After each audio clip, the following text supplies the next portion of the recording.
Hello, this is a guy who likes fanfiction and is too lazy to read, so here is all roads lead to Denerim in audio form. Check the description for the links to the author. 111 Abomination vs Archdemon. It took time, a long trek, and blasting his way through solid stone, but he was finally there. The dead trenches. They yawned before him, deep and wide and seething with dark spawn. This was where they lived when not terrorizing the surface world. This was where they bred, and waited, and bided their time until the next blight. This was where they would die. He could feel the Archdemon's song thrumming through him, curdling his blood and making it itch and burn. He embraced the feeling, but because it meant he was close. It is nearby, and all he had to do now was locate it. Khazar smiled, working his way along the lip of the canyon. He nursed his magic in his hands in anticipation, letting lightning dart between his hands and laughing at the rush each bolt sent through him. Close. So close. As he walked, he mused about what he'd do, once the blight was over. Everyone would owe him, they wouldn't be able to deny how strong he was. They wouldn't be able to deny him anything, because he'd roast them alive if they did. Maybe he'd return to the Circle Tower. Raise that blemish on the skyline to the ground, kill everyone who ever held him back from his true potential. Once the blight was done, none of them would be necessary. Let every Templar and mage in Ferelden feel his ire, including that backstabbing old man, Irving. And yet, his demon half whispered, that still wasn't thinking big enough. He was the most powerful creature in Thedas. He could be a blight unto himself, remake the world to his own desires. Maybe start by setting fire to this entire dog-smelling nation. Maybe go to Tevinter, where mages of his power were not only tolerated, but respected. Possibilities stretched before him, and all of it was within his reach. All it would take was to do what those idiots hadn't had the balls to try. He was going to do it. He was going to kill the Archdemon. He sensed it now, the roaring of the song rushing through his blood. It was below him, in the crevice.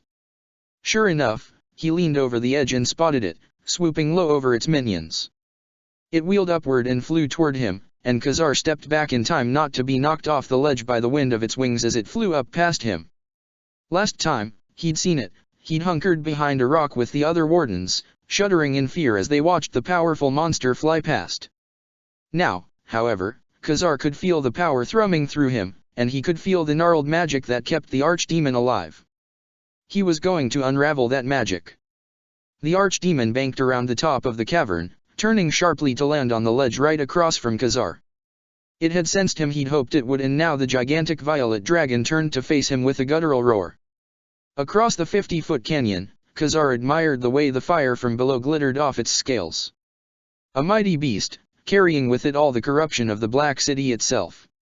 The demon in him drank in the feel of its proximity, delighting in the twisted mix of material realm and fate. It was fitting to have one such beast be the instrument of the other's destruction. His demon half appreciated the irony in a way that his mortal half never had. It made him chuckle in the face of the Archdemon's aggression. It drew its head back, and Khazar could see the magic it gathered into its breath weapon. He laughed, and charged a fireball around himself as it did so. When it fired, so did he. The air between them burst with power as the fire rolled, though the spirit burst, scattering it apart. The chamber around them rocked, and Khazar laughed full-throated at the sheer thrill of it. The Archdemon was not nearly so amused. It leapt into the air, its great wings beating. I don't think so, Khazar laughed.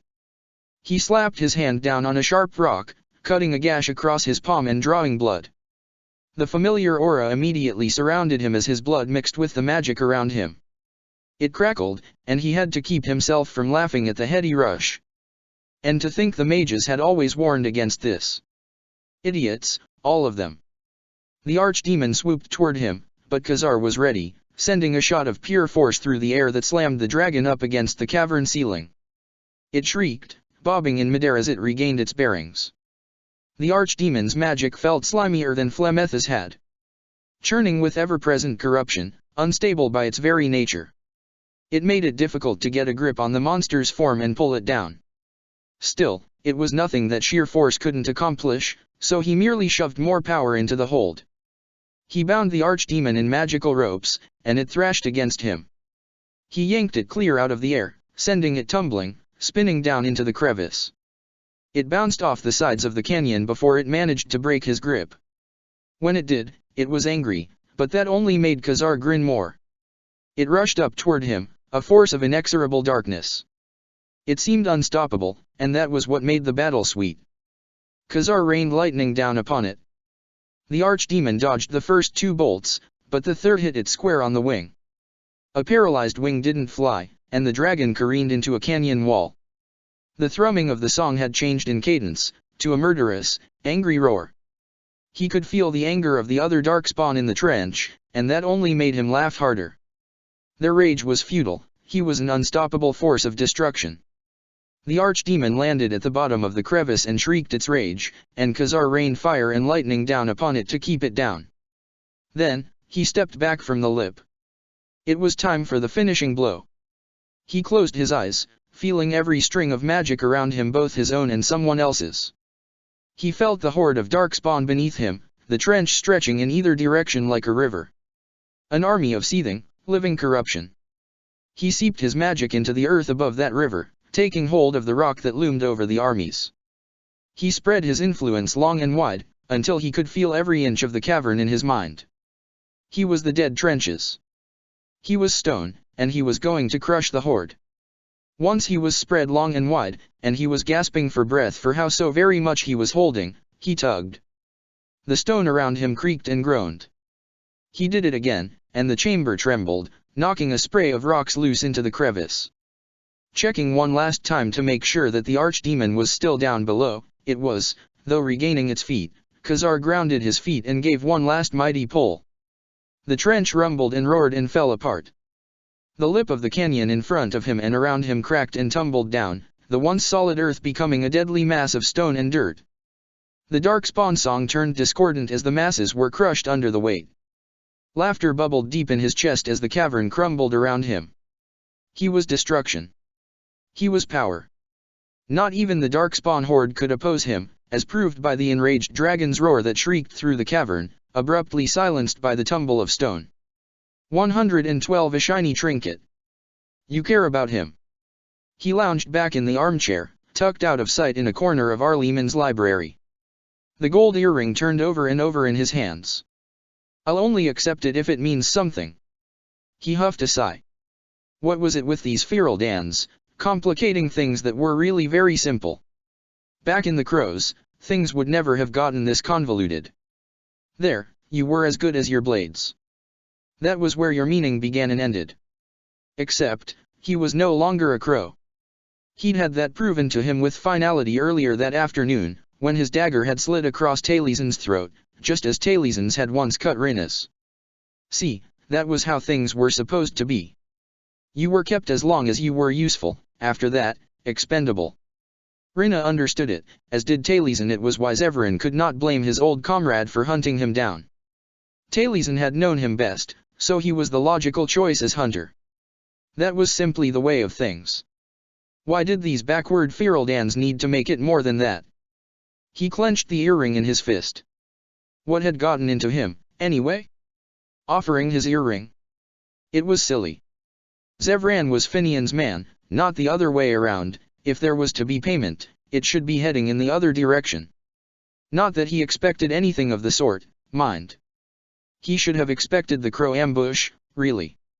The wardens had been in the city for the better part of a week, doing tasks for various minor nobles and that surprisingly legitimate crow job and moving about the city for most of the time. It had been inevitable that Taliesin would find him when he stayed in one place for so long. Stupid of him, to risk the wardens like that. But then his warden had defied the crow ambush, declaring with utmost conviction that Zevran was his own person, and would make his own decisions, and even now it made something tighten in his throat just thinking about it. He rubbed the smooth gold of the earring. After they had all been defeated, some sort of madness had overtaken him. He'd felt an overwhelming need to repay Finian, though he couldn't quite say why. He'd offered his earring, and Finian had teased him about gifts and gold rings, and Zevran had gotten a bit defensive, and then they'd suddenly been arguing about whether it meant something, and the warden would only take the earring if it meant something. Why did it need to mean anything? It was a shiny trinket. Usually, Finian loved shiny trinkets. He clenched his fist around the earring, then leaned forward and pressed his forehead to his knuckles. Damned feral dance. He could leave now, if he wished. The threat to his life was over, so long as he never again interfered with crow business. To them, he was considered dead. It was oddly unsettling, having the leash finally cut. He could go anywhere, leave this country and disappear into the free marches. See Orlays. Cause havoc across Tevinter. Perhaps catch a ship with a certain Riveni pirate captain. But when he even considered it, he remembered Finian's dazzling smile after the fight, when Zevran had asked whether he could stay. He knew his warden well enough now to detect artifice in his lover's expression, well enough to know that Finian's delight had been utterly genuine. It confused him. Where did he stand, now? Finian was no longer giving him protection from the crows, such things were no longer necessary. Nor was Zevran necessary to foil any hypothetical crow plots against the wardens. Even if another crow was suicidal enough to take the contract, it was defaulted, and could not be taken again. In short, the deal he and Finian had struck was done. And yet here he was. Still at the warden's side. Still his man, through and through. Perhaps that was why he'd felt the need to give the warden his earring?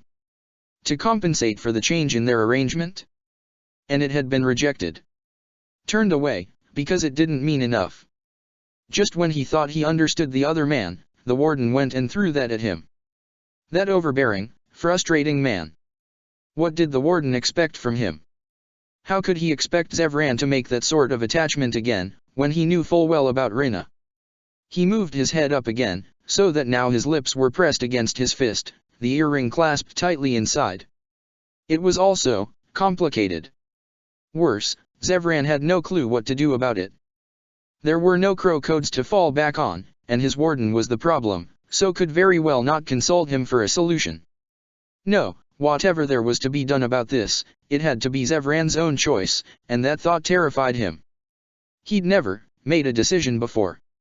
All his life, things had been chosen for him. Who to kill? Where to go? What to do? He was a master at making the best of things, working within the bounds he was given to carve out every bit of pleasure he could. But now there were no bounds. No limits. No one was telling him what to do, or which direction to go. It was all up to him now. What if he chose wrong?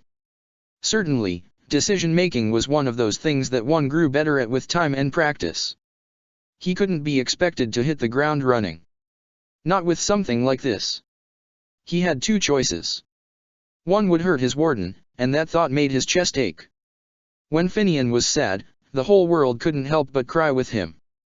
But the other choice, he clenched his hand around the earring. The other choice terrified him.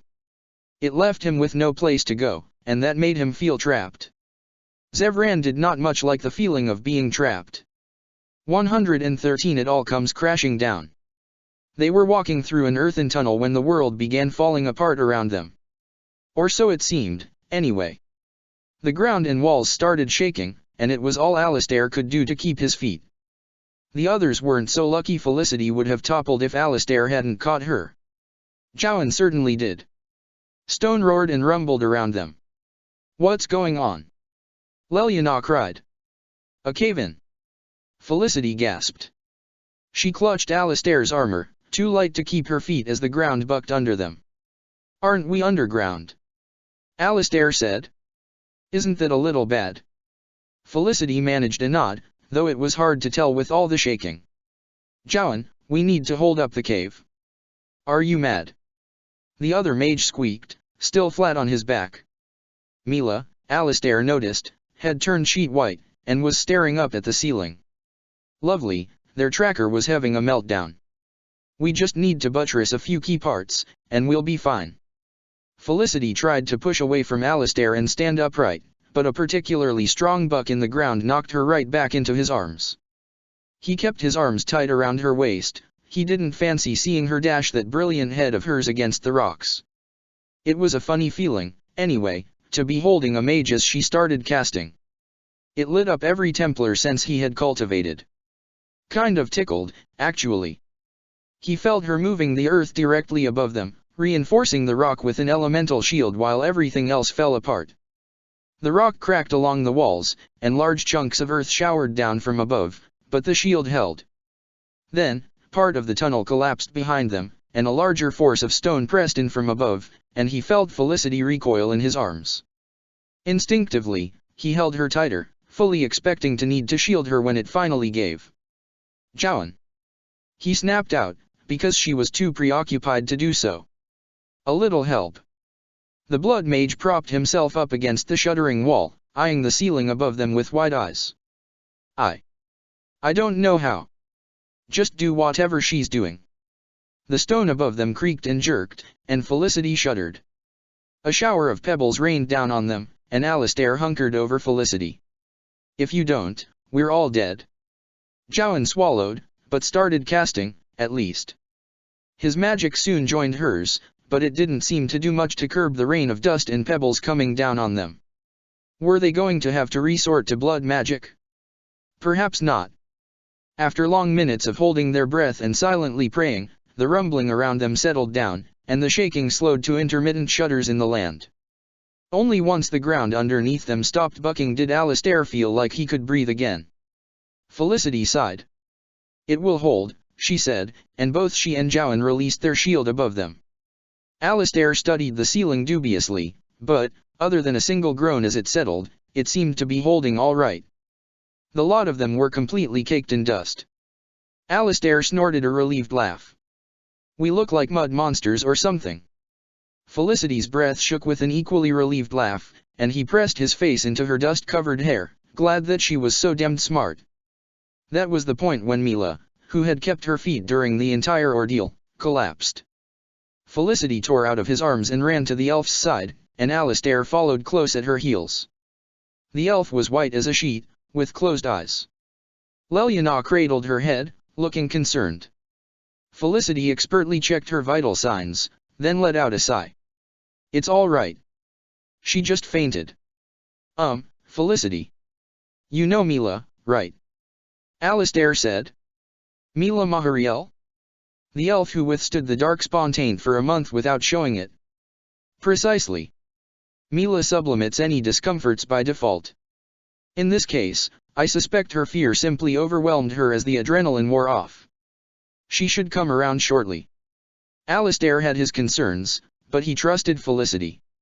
Reluctantly, he nodded in understanding. While they waited, Leliana hummed a soothing song under her breath. "So," Joan said, "what do you think caused the cave-in?" Alistair hadn't even considered that. Thousand-year-old tunnels didn't just collapse in on themselves. Right? A glance at Felicity confirmed it. She nodded. "It's Khazar. I'm almost positive." "What's he doing?" Alistair reached out and helped her to her feet, then helped dust her robes off. "Does he know we're here? Is he trying to collapse the tunnel on top of us?" "I don't think so," Joan said. "He picked a chunk of rock out of his hair. If Khazar wanted to kill us, he'd just shoot a fireball down the tunnel at us. Much easier, and more explosions." Alistair sent the blood mage a look. "It's disconcerting how well you understand how his mind works." Joan shrugged. "Follow someone around for 12 years, and you get to know him." There was a jerk in the corner of his eye as Mila sat up abruptly. She looked around blindly for a moment, before Leliana managed to get her attention and talk her through whatever panic she was fighting off. It was scary, seeing Mila Mahariel that shaken up. Once, he'd thought her a fearless, ice-cold automaton. Now, pale and wide-eyed and clutching Leliana's hand like a lifeline, she seemed so very human. Watching Leliana calm her struck him as an intensely private moment, so he turned his attention away, to Felicity. She looked tired. This trek hadn't been easy on any of them, but she seemed to be taking Khazar's turn worse than the rest of them. She just cared so much, she always needed to fix everyone. It was just how she was built. He dared to reach in and run a thumb along one of the bags under her eyes, and she turned her startled gaze up to him. "Are you all right? Do you need a break?" She smiled but shook her head. "We should press on now. If we're feeling the effects of Khazar's spell, he must be nearby." "He is," Mila said, letting Leliana pull her to her feet. The elf was still pale, her tattoos standing out stark against her skin, but her normal composure had returned. She nodded ahead up the tunnel. I can hear him faintly. She paused, cocking her head to one side. He seems to be laughing. That couldn't be good. Alistair set a hand to his sword, making sure it was still there after the quaking. It was. Lead on, then. Let's pray he doesn't try to bring the deep roads down on top of us, shall we? The elf led them up the tunnel. Part of it had caved in, forcing them to climb over and through tumbled stones. It wasn't too far, fortunately, before the half-collapsed tunnel opened up into a huge underground cavern. There was a hole in the middle of the floor. Not just a little hole, a huge one. A crater the size of a small town, and it seemed to stretch from one side of the cavern to the other, as far as they could see in the dim light. Felicity gasped. He caved in the trench. Alistair didn't ask Felicity what she meant, because it was then he spotted the elven mage. Khazar stood at the edge of the crater some 50 feet away, gazing down into the hole with a creepy grin on his face. That might have been bad enough, except that the slimy, skin-crawling aura of a blood mage surrounded him, ringing every Templar-bred alarm Alistair had. And even that was pale in comparison to the other aura around the elf, that seemed to coil and twist with the blood magic in a sick mix. It was an evil, demonic aura, and it made the blood mage glow. Literally, like a firefly, glow. Except he was glowing red, little cracks of red light creeping out of his very skin as if his petite form was too small to contain it. Abomination, a voice deep in his soul hissed, and it hadn't really clicked into place until that moment. Khazar was an abomination. They were about to face down a half-demon monster who was possibly as powerful as if not more than Uldred. Khazar turned toward them, his smile never faltering as if greeting expected guests. Maybe he had expected them, maybe he'd known they were following him. Whatever it was, he obviously was neither surprised by, nor concerned about, their presence. His eyes were pools of red light, and when he spoke, that dissonant demonic undercurrent colored his words. You missed the show. Too bad for you, there's no need for an encore. Casual words, but Alistair's hair stood on end even so. This was worse than Uldred. Worse than Connor. With them, it had been obvious what they wanted. He had no idea what this Khazar creature wanted, which made him unpredictable. Hello Khazar, Felicity said. She started to step forward, but Alistair held out an arm, blocking her from passing him. Why did you cave in the trench? He chuckled, turning to face them more fully. The real question is why not? He spread his arms, encompassing the room around him, as if to take credit for it. This is merely a test, a taste of what I could do if I willed it. Had he done this? All this rubble was him. Even the archdemon. He waved a hand back, indicating the center of the crater, could not stand against the force of my power. You mean? Felicity asked slowly, it's in there. Was in there. Even a dragon can't withstand 100 tons of stone raining down upon its head. Or is there something in that collection of useless information you call a brain that would claim differently? He arched a brow at her, and it was a dare. Did she dare to contradict him? Alistair bristled. Don't talk to her like that. Or what? The smile on the elf's face shifted into something filled with equal parts glee and loathing.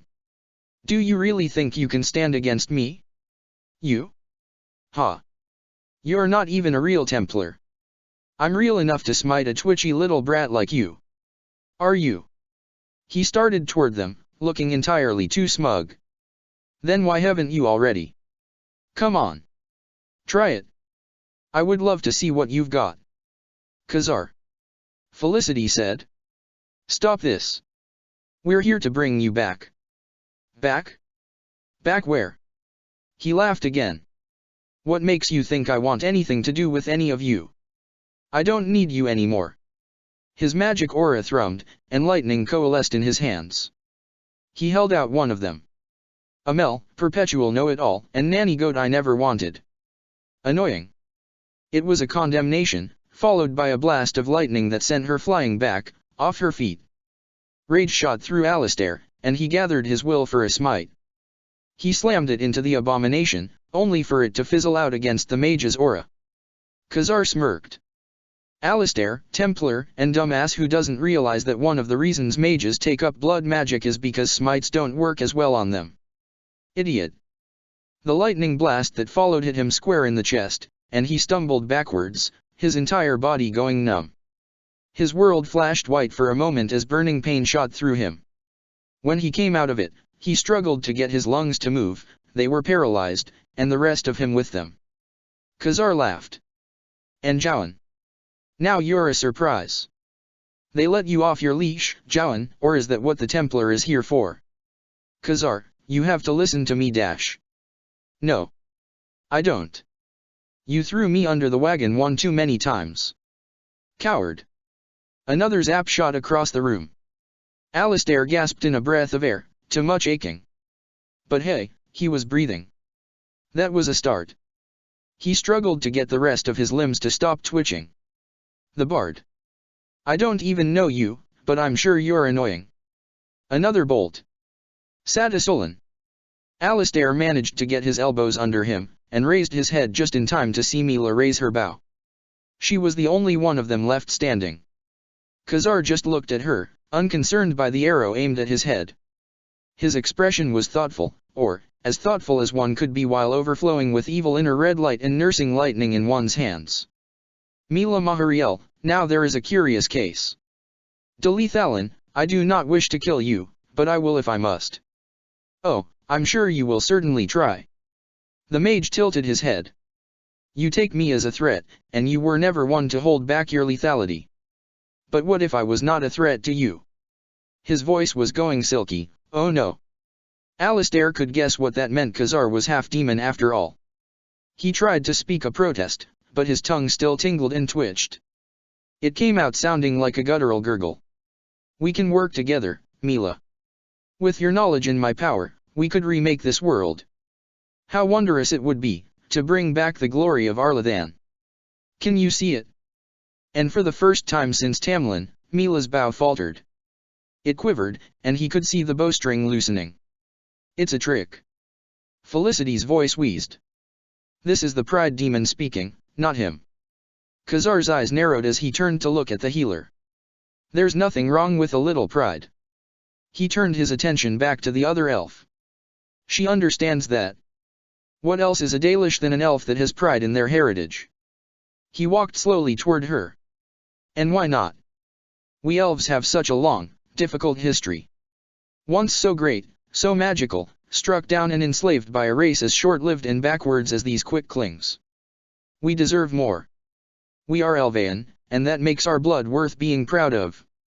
Khazar was standing right before the Dalish elf, his red-lit eyes looking straight up the shaft of her arrow. Mila's whole form was tight, frozen. Her face was unreadable stone. Alistair clambered to his feet, the last of the tingling fading slowly. Mila, don't. Do not tell her what to do, Shemlin. Ice shot out, and Alistair's limbs were cloaked in icy nettles.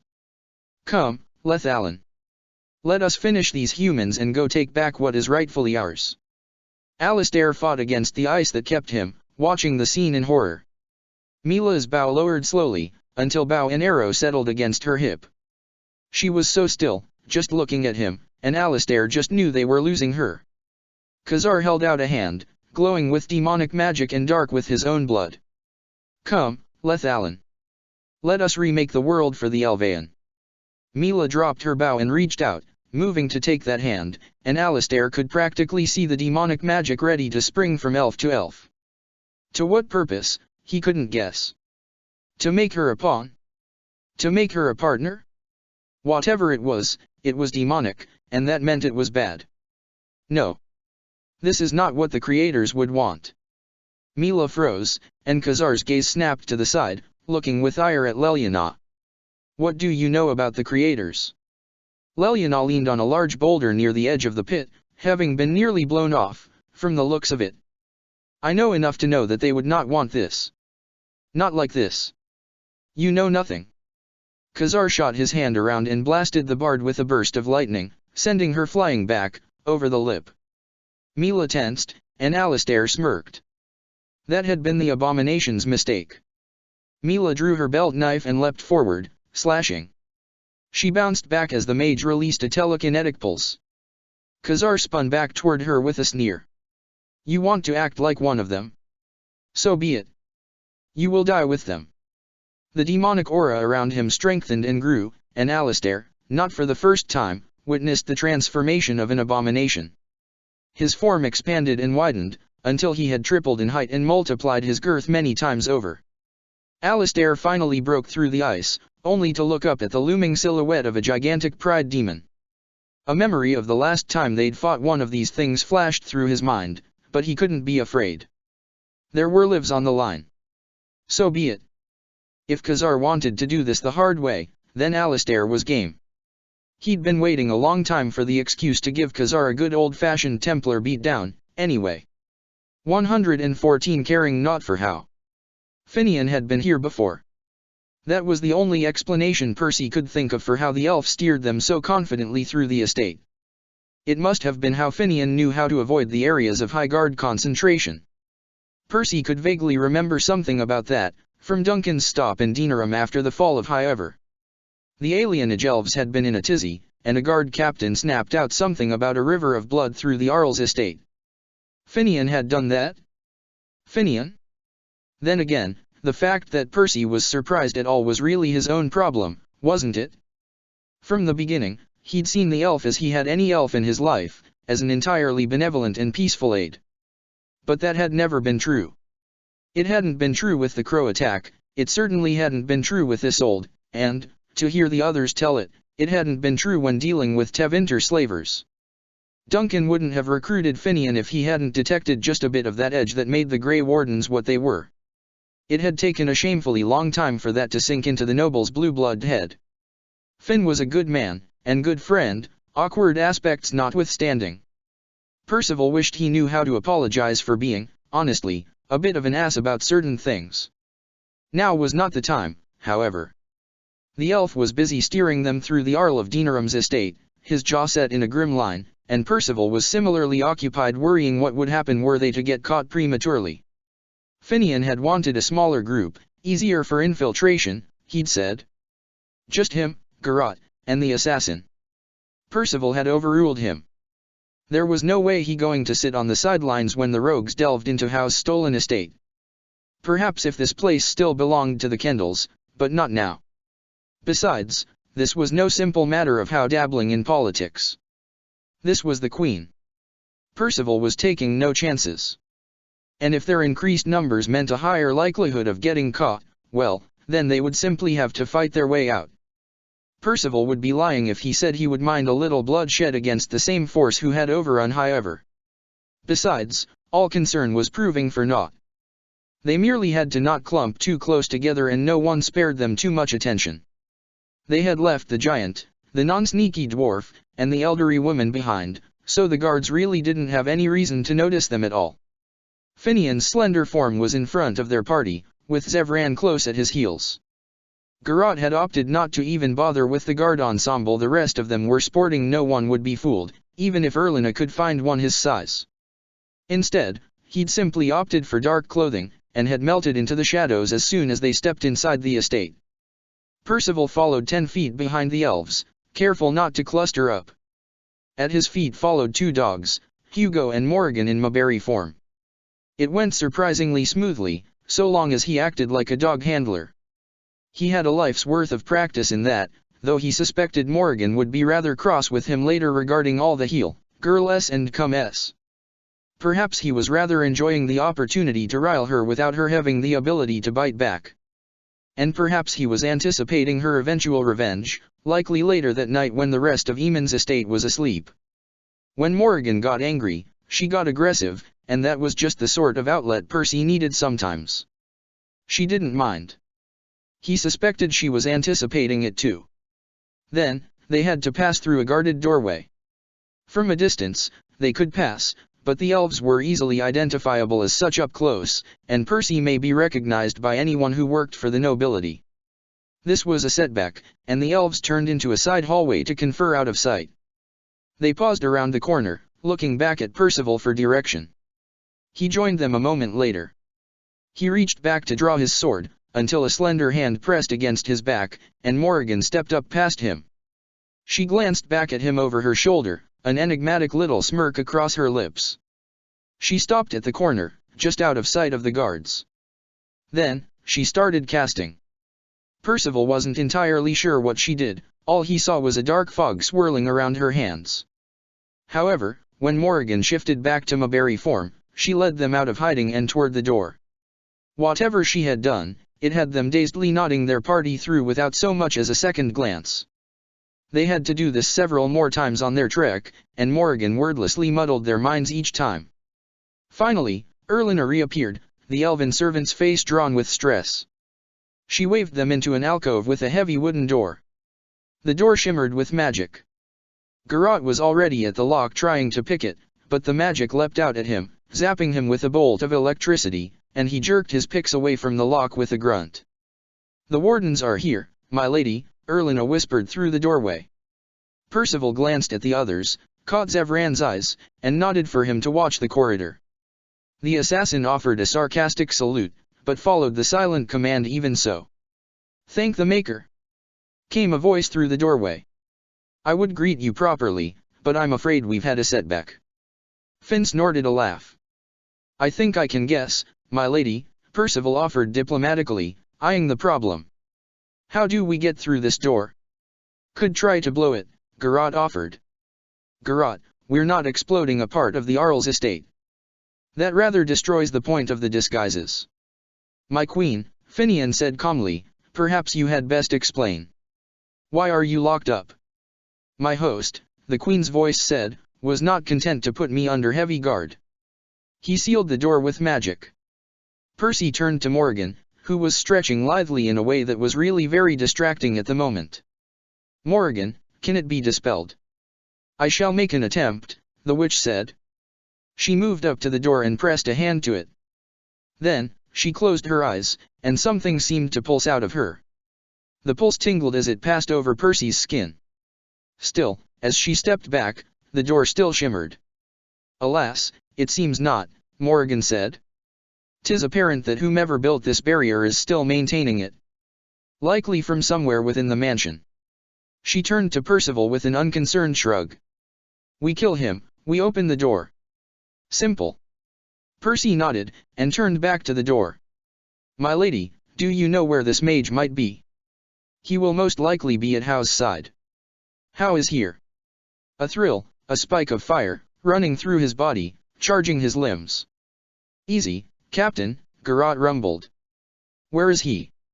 He tried to keep his voice steady, but he could see the others giving him looks that told him he wasn't succeeding.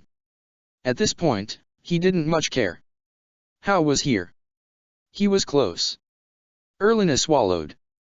"He will probably be in his rooms, at the end of the hall." "Thank you, wardens," Anara's voice said through the door. "My prayers go with you."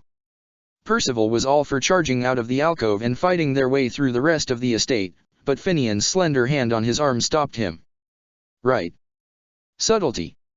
He didn't much care anymore, but it wouldn't do to put Morrigan and the rest of the wardens and Erlina and Anara in danger for the sake of his own revenge. Even in the rising tide of rage, he understood that. He took a shaking breath and nodded, and the elves started out of the alcove first. Morrigan shifted back into Mayberry form, and they started after them. "Anyone else detecting a big-ass trap?" The dwarf mumbled, but when Percy glanced back, he's already disappeared into the shadows. They didn't have to go far. The door to the Arl's chambers were just across a four-way corridor, across from a treasure room that had gold strewn haphazardly all over the floor, like it was placed there by some sort of pirate who didn't know a thing about proper storage and filing. The sight of it made Finian's hands start visibly twitching, and that was enough to keep Percival focused.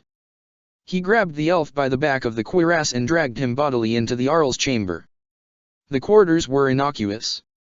The front room was an office and reception chamber of sorts. Through a doorway on the opposite wall was a more private living quarters, complete with a four-poster bed and tapestries decorating the wall. "Empty," Percy growled, frustrated. If he wasn't here, where the blazes was he? "Come on. Let's search," Finian said. "There's got to be something we can use, at least." Finian, Zevran, and Garrot all went to work, Garrot rifling through the papers on the Arl's desk, Zev ran checking the fireplace for what Percy could only assume was hidden compartments or something, and Finian kneeling to pick the lock on the Arl's bedside chest. Percy couldn't do it. He'd been hoping, arg. It didn't matter. He sat on the bed, holding his head in his hands until they stopped shaking. He could feel the anger and hatred curling up inside him. Everything Howe had done, not just however but the assassins and the alienage in profiting off the deaths at Ostagar, it all fed the fire inside him.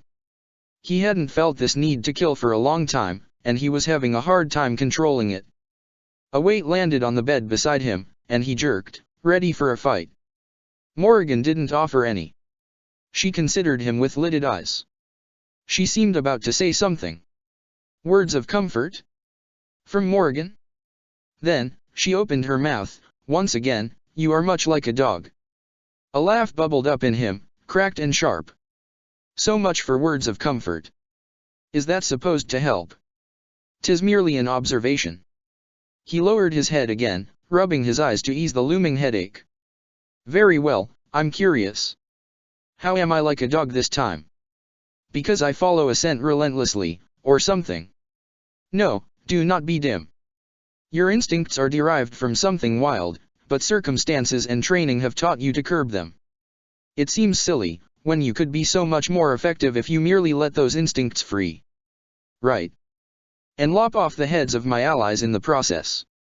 We've been over this. She shrugged, as if that was of no concern for her. 'Twas merely an observation. You can make of it what you wish. Strangely enough, it helped. He snorted a laugh, tilting an eye to watch her.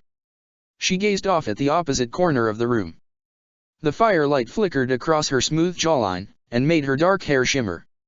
And if I do lose control, will you be fighting beside me, or watching from afar and laughing at the poor fools in my path? She merely smiled, enigmatic and teasing at the same time. Beneath that, he could see her pleasure that he had asked the question. That he was genuinely interested in the answer. She was lonely on some level, and that made him ache.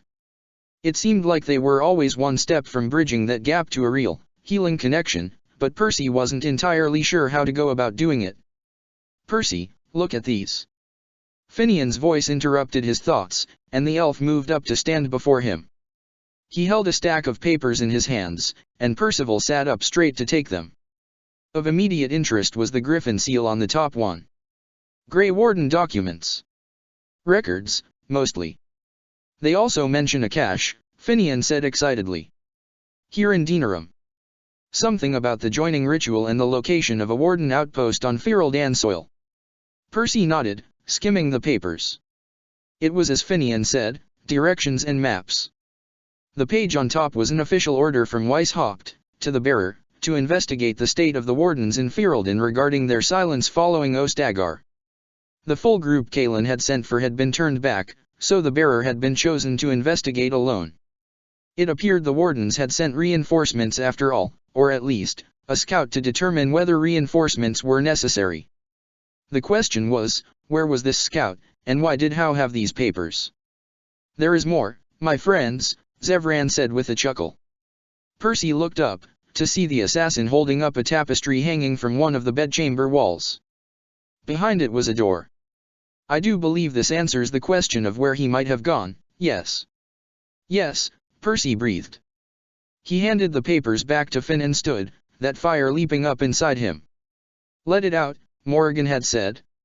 Maybe. They weren't trying to be subtle anymore. Not with Percival barely holding himself back from charging down the stairs behind the door. At the bottom of the staircase was a dim, murky corridor lined with cells. There was a guard by one of the cells who startled as they came in. Who goes there? He said, and Percival reached for his sword. There was no need, though. A pale hand reached through the bars of the cell and yanked the guard back against it. A wiry arm wrapped around his throat, and the hand moved up to grip his head.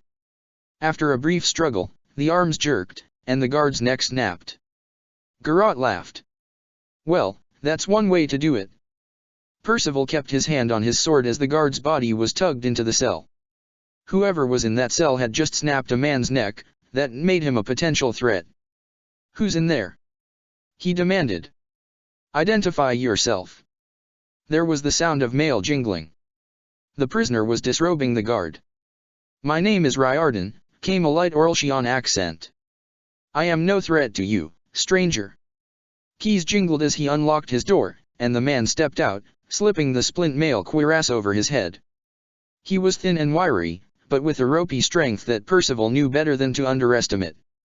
"I thank you for the distraction," Riordan continued, strapping up the cuirass.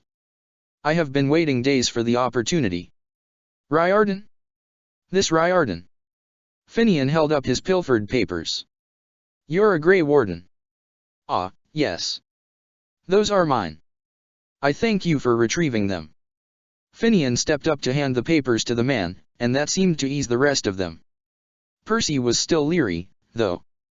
"Those were some nice moves, old man," Garrot rumbled appreciatively.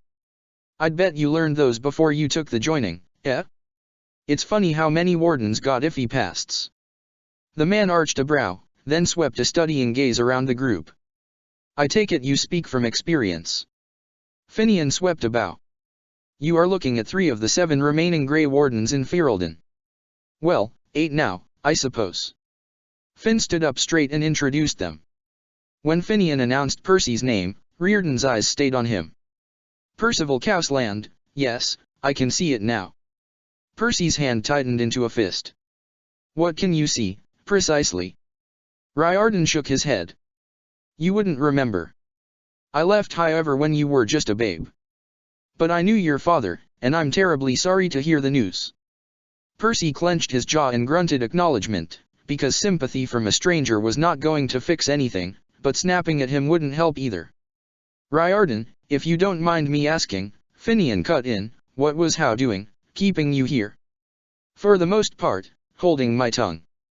When our force of wardens and cavalry were turned back at the border, we learned that wardens had been blamed for the massacre at Ostagar.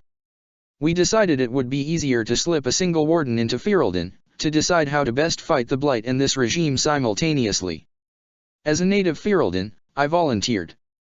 But How got his slimy hands on Ya first, huh?" Garrot guessed. Riordan nodded. "An offer of hospitality in a poisoned chalice, and the next thing I knew I woke up here.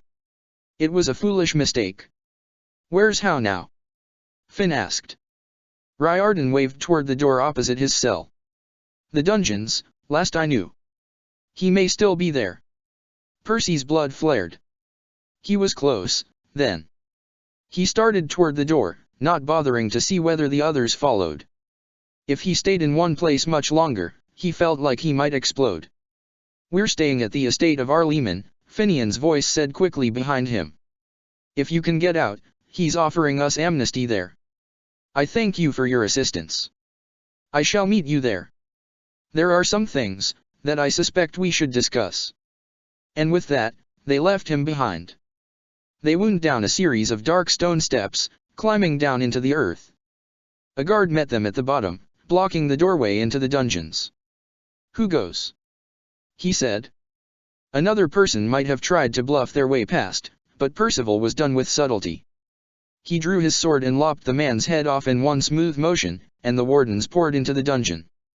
Drawn by the sound of a body hitting the ground, other guards rounded into the room. Daggers and swords flashed through the darkness, and Hugo was a streak of death. When enemy Maberry broke into the room, Percival worried that Morrigan and Hugo may have difficulty differentiating one another. Then, a bear tore into one of the enemy dogs, and Percy need not have worried. Percival shoved through, wading a bloody trail through the people that kept him from How. His blood burned, sizzled with the need to find, to kill, to cut, and slice and bleed and kill. Red tinted the edges of his vision. How? He didn't even register what he was seeing anymore. Men came at him, he cut them down. He passed a room, saw no How, and moved on. His heart beat with the inexorable need to flay How in a bloodthirsty frenzy. His limbs shook with it. He heard the others say something behind him, something about a man tied up, and they had to help, and Percy didn't care. He left them behind, his Maberry and Morrigan alone left following him as he delved deeper into the dungeon. How? How? How? The hatred surged with every beat of his heart. His rage coiled inside him, ready to burst out in a flash of thunder that would be fearsome and terrible, and yet feel so good. His legs moved him forward. And then, he found them. Hao was waiting for him, fully armored and armed, with a pair of guards at his back and a mage 5 steps behind him. Well, look here. I might have expected you to be the cause of the disruption. Bryce Kislin's little boy, all grown up and trying to fill Daddy's shoes. Hao put his hands behind his back in a posture of unconcern, and Percival growled. I thought Loghain had made it clear that your pathetic family is gone and forgotten. His voice was poison burning right through Percival's veins.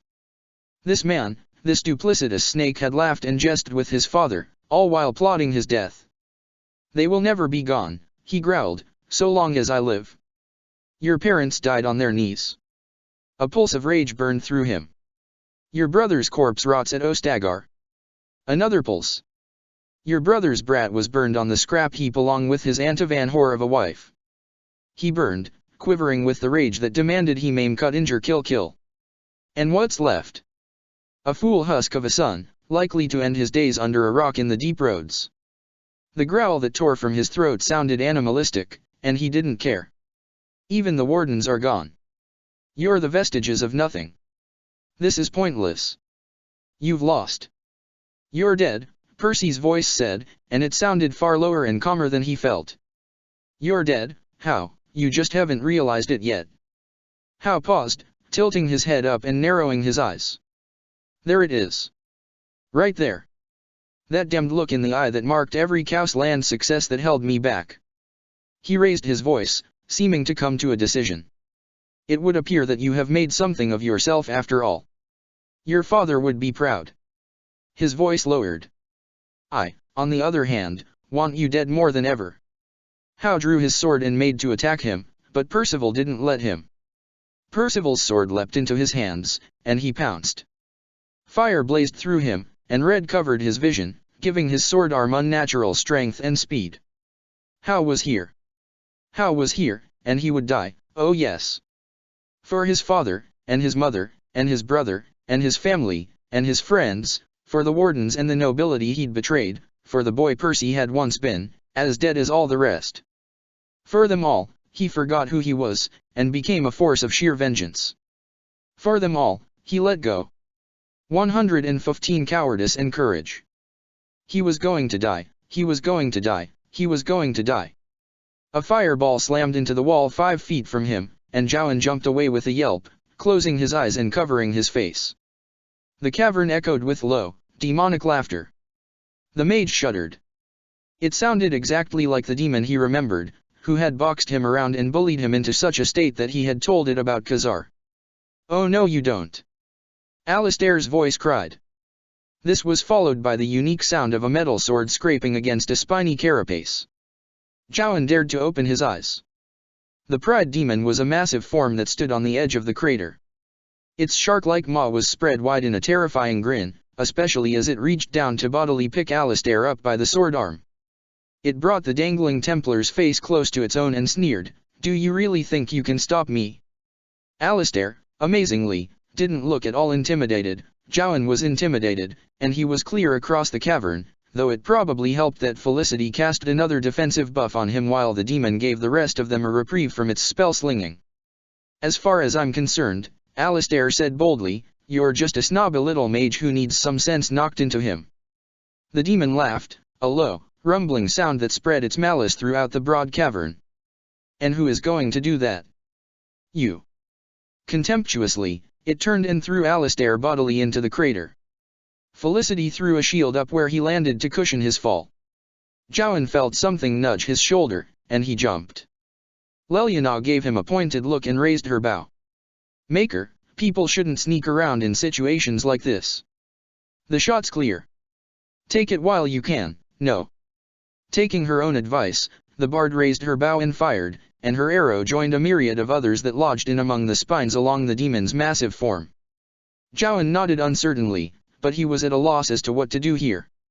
He'd never been good at dealing damage, that had always been Khazar, as proven by the demon now gleefully pouring a torrent of lightning over Alistair. Felicity, who Zhaoan could see huddled in a doorway behind the fight, went to her knees from the effort of maintaining a magical shield around Alistair, and even then the Templar could be heard shouting in pain. Jowan shuddered again. So far, the demon had been content to focus on tormenting Alistair and had ignored the rest of them. Jowan found he was content with that. He had had Khazar's wrath fixed on him often enough in the past to know that he certainly did not want it now. He couldn't compete with this. He'd never been able to outspell Sling Khazar, even when the elf had been half his size and sick. This? Anything Jowan mustered would be shrugged off just like the arrows that even now still lodged in the demon's hide. Even his blood magic wouldn't be powerful enough. The strongest thing he'd managed to do with that was knock over a few Templars.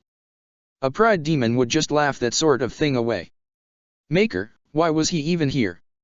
At least the wardens could hold their own against this thing without wanting to collapse into a quivering puddle of terror. Jowan just wasn't cut out for this. It was a tier above him, and it proved without doubt that the only reason they had even brought him was... oh. The ritual. Jowan did a quick check for his bag, where his grimoire was stored, only to find that he no longer had it on his person. No surprise, with how much everyone had been thrown around in the last 10 minutes. Speaking of which, the demon had now sauntered into the crater and picked up a dazed Alistair by his shield arm. It then wrenched him around so hard that the pop of the Templar's shoulder dislocating could be heard 100 feet away. Alistair grit his teeth around a scream. Jowan searched the cavern, and found the shape of the bag among a pile of rocks, where he'd been blasted by Khazar's opening attacks. Jowan scampered over the tumbled terrain toward it.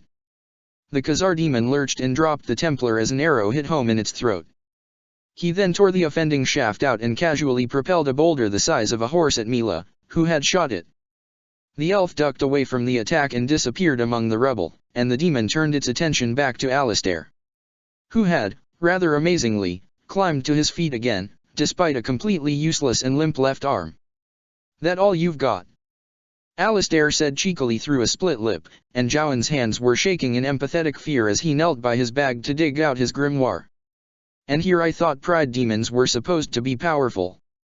Sweet Andrasta, Khazar was going to obliterate him." The demon growled and straight up smacked him, and the Templar skidded a good 15 feet along the floor of the crater. Felicity's healing magic was a pretty much constant aura around Alistair, but Jowan suspected Khazar didn't mind it much. After all, the Templar surviving longer meant he would suffer more before the demon inevitably killed him. Jowan's hands tightened convulsively around the grimoire. This thing was all the worst parts of the friend he'd watched grow up, like someone had reached into his friend and pulled out just the darker, harsher parts of his personality, and then had molded a being out of only that. This was the part of Khazar that the Templars had always seen, and that their peers had always accused Khazar of one day becoming. But Jowan knew there was more to the elf than that. He'd known the Khazar who hadn't been able to stop from sniggering as they snuck out after curfew to hide Enchanter Leora's staff in the storeroom. He'd known the Khazar who would get squirrely about halfway through his schoolwork and would use tiny fires to burn pictures into the undersides of all the desks. He'd known the Khazar who, when they were alone, would sometimes stare up at the high windows in the top of the tower, and Jowan would remember with heartbreaking clarity that his friend didn't know anything about the world outside the tower beyond stolen glimpses of sky through those windows. That Khazar was in this monster somewhere. Jowan had to believe that. He was in there, and the world needed him back. He knelt beside the bag and flipped through to the applicable page. There it was, the ritual. The only thing that might actually stop his current rampage, let alone save him. While the battle, that was to say, methodical curb stomp of Alistair while the archers shot ineffectually at him, continued above him, Jowan studied the spell. The warden party hadn't passed any lyrium veins on the way here, and they certainly couldn't go on a mining expedition with a pride demon on the loose. That meant blood magic, and that meant sacrificing someone. He didn't want to, any more than he'd wanted to sacrifice Lady Isolde. The woman had given him a job. He'd liked her. But what was the other option? Letting Khazar kill them all? Someone would die no matter what. Jowan just didn't want that someone to be his best friend. Jowan just couldn't fail him again, he just couldn't. Not that they were likely to defeat Khazar, at this rate. "You begin to bore me, Templar," the demon sneered, at some point between kicking Alistair down, again, and blasting the two archers with fire. "Better make this interesting. Amel's next." Khazar would never forgive himself if he went through with this. Jowan would certainly never forgive himself, that was for sure. Any death Khazar caused in this state was on Jowan's conscience, because Khazar would never have been pushed this far if not for his actions. It should be Jowan's price to pay, not anyone else's. And then, with a flash of insight, Jowan realized what he had to do. He stooped over the diagram for the ritual, moving his finger along a few key lines. "Don't, you." Alistair coughed weakly and tried to get to his feet, and failed. Either Felicity was getting too exhausted to heal, or he was really taking that much damage. "Don't I dare? Is that what you're trying to say?" "I couldn't quite hear it around the sound of your failure." The pride demon stomped on the ground, casting an earthquake spell into it that rocked the entire chamber. Jowan ducked his head against the ensuing shower of pebbles from above. "Don't you understand yet? I am as a god. I can do anything I want. And now, I want to kill you." Its maw spread in a shark's grin, and it's reached out with a clawed hand one last time. "And you can't imagine how long I've wanted to do this." Then, the chamber rocked again, and, judging by the demon's surprised stumble, this time it didn't come from the abomination. The ground at the center of the crater, where Alistair and the pride demon were, started stirring and trembling. Then, a blast of spirit magic slammed upward from below the pair, and Jowan ducked behind a boulder to avoid the shower of dirt and stone as the center of the crater seemed to explode. A moment later, an unfamiliar, terrifying roar filled the chamber, accompanied by the beating of massive wings and the acrid stench of dark spawn, and Jowan realized with horror that he was in the presence of an archdemon. He was so very over his head. There were other noises, Felicity shouting Alistair's name, the pride demon roaring back, the blast of a bolt of lightning, but Jowan was mostly concerned with not getting eaten by the gigantic taint monster. He clutched his book and ran back, into the relative safety of a crevice in the cavern wall. Looking out over the cavern from behind cover, the battle was a little awesome to watch, actually. The pride demon seemed to take the archdemon's existence personally, and slung destructive spells up at the monster with wild abandon, but the archdemon roared and flapped across the relatively narrow confines of the chamber, dodging and flying through the attacks. Jowan caught sight of Mila landing an arrow right in its shoulder, and it spat a spirit blast at her that sent her to the ground, right as a fiery vortex came into existence on top of it. The archdemon flapped out of it before the firestorm properly formed, then swooped down on the demon and slammed it into the ground. The dragon reared back and blasted the demon with its breath weapon at close range, and the pride demon shrieked. Then, an arrow sprouted between scales in its throat, and Leliana ducked behind a stalagmite as it roared. As it did so, Mila shot it in the nostril from another position. The dragon's head swiveled angrily. Then, the pride demon released a blast of its own, detonating a fiery explosion right on top of itself that was strong enough to throw the archdemon in the air, and the demon deeper into the ground. Jowan winced as he saw Alistair's limp form thrown clear over the lip of the crater. Felicity's form could be seen breaking cover to sprint toward him a moment later. The archdemon roared, flapping wildly to gain altitude to the top of the cavern. Then, with an angry shriek, the dragon swooped around the chamber, released a final spirit blast at the archers, and then swooped into a tall side passage and out of sight. The silence after the archdemon's departure was stark, and it took Jowan a couple seconds to remember how to walk. Only as he heard Felicity's panicked, "Come on, come on," did he remember that there were things to do. He stumbled out of his hiding spot, daring to climb the rubble to peer into the deepened crater. Khazar's form was there, returned to its small, elfy shape, and not moving. For a moment, Jowan feared that he was too late, and his friend was dead. Then, Khazar's head twitched to the side and he groaned, and a different fear took hold. Not dead. Unconscious. And waking up again pretty quickly, from the sounds of it. Jowan slipped back away from the crater, winding toward where Felicity stooped over Alistair, looking wan and terrified as she poured healing magic into the Templar with uncalculated abandon. Alistair looked far more unconscious than Khazar was, and oh my, there was a lot blood pooling around him. His skin had a newly charred look, though Felicity's healing seemed to be closing the worst of it. The other mage's gaze snapped up as he stopped next to them. "Jowan, help me set his shoulder. There's no time. Khazar's unconscious." We won't get another chance. What are you talking about? She squeaked. Alistair's hurt. The ritual? The reason we're here. He held up his grimoire. We have to do it now. At this point, Leliana appeared with a limping Mila from around a pile of rubble. But we don't have any lyrium, the bard said. Mila fixed him with a steady gaze. You intend to use blood magic. Sure enough, Felicity's eyes widened, and Jowan fought not to panic.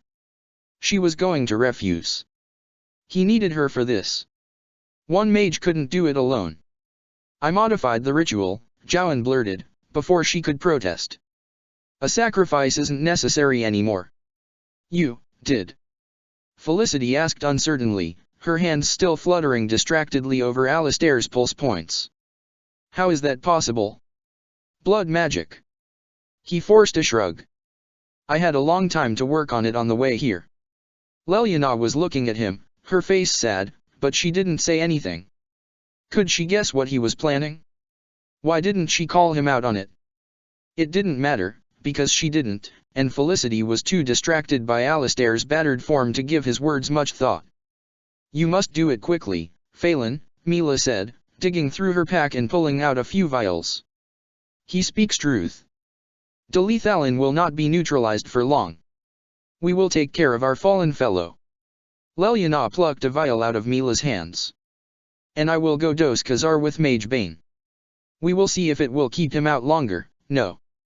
Shakily, Felicity nodded. She looked exhausted, with heavy hollows under her eyes. Small surprise with how intense that fight had been. She'd been healing and shielding constantly. Jowan was honestly a little impressed, who'd known that Felicity, who could barely throw a bolt of lightning across a table at the Circle Tower, could be such an asset during a battle? It reminded him that the Grey Wardens were a cut above everyone else, merely by virtue of being what they were. The world needed the Wardens, a lot more than it needed Jowan. That thought gave the mage resolve. Jowan helped Felicity to her feet, and Mila knelt to take her place. The elf began applying potions and old-fashioned first aid to Alistair. Felicity gave her bow one last lip-biting look before she let Jowan pull her away. They found a relatively flat spot, and Jowan began drawing the lines on the ground. It didn't help that his hands were shaking. He could do this. He had to do this. You're certain this will work? Felicity asked. We don't need a sacrifice or lyrium. No, it should be fine. He concentrated hard on making sure the bloodlines soaked in deep, just so he didn't have to look up and meet her eyes. Oh, he'd certainly modified the ritual, but not to keep it from needing its power source. That was impossible, and he was grateful Felicity didn't want to know enough about blood magic to know that. While he set up, Jowan explained what Felicity would need to do. She need only stand in a particular spot, and he would do the work of the ritual itself, but confronting the demon in the Fade was up to her. By the time she'd assured him that she knew the theory of navigating the Fade perfectly fine after her experience with the sloth demon at the Circle, he was done drawing the lines. Now, all there was to do was to apply the magic, and then. Jowan took a steadying breath as he moved to take his position. It was better this way. It skipped all the arguing, and the looks, and, yeah. This was the best way. Felicity fidgeted with her sleeves, casting glances over at where they'd left Alistair with Mila, and then moved into the spot on the circle that was hers. It seemed only a short time since Khazar had stood in front of him like this, eager to go into the Fade and put a stop to the undead. Felicity did not look nearly so eager. Are you ready? Jowan asked her, but he was asking himself too. She nodded. I'll have to be. Jowan nodded, drawing his dagger from his belt. Was he ready? He couldn't think about it. Khazar had called him a coward, his shoulder still ached where the elf's bolt had hit it. Jowan was a coward about a lot of things. This thing, though, no, he wouldn't be a coward about this. He dug his dagger deep into his palm, feeling the magic surge out of him. He'd made his mistakes. He'd shown himself for a blood mage in front of Irving and Grigor, and left Khazar and poor Lily behind. He'd put his trust in Howe and Loghain, the men who had rescued him from the Templars. He'd betrayed his friend and enabled him to become this thing. He couldn't change what he'd done, but he could make it right. He just had to trust that this would be the push Khazar needed to find himself again. It was the least he could do. Jowan wove his magic around Felicity. He felt the tugging sensation as the ritual settled over him. He ignored the feeling, instead making sure everything was set.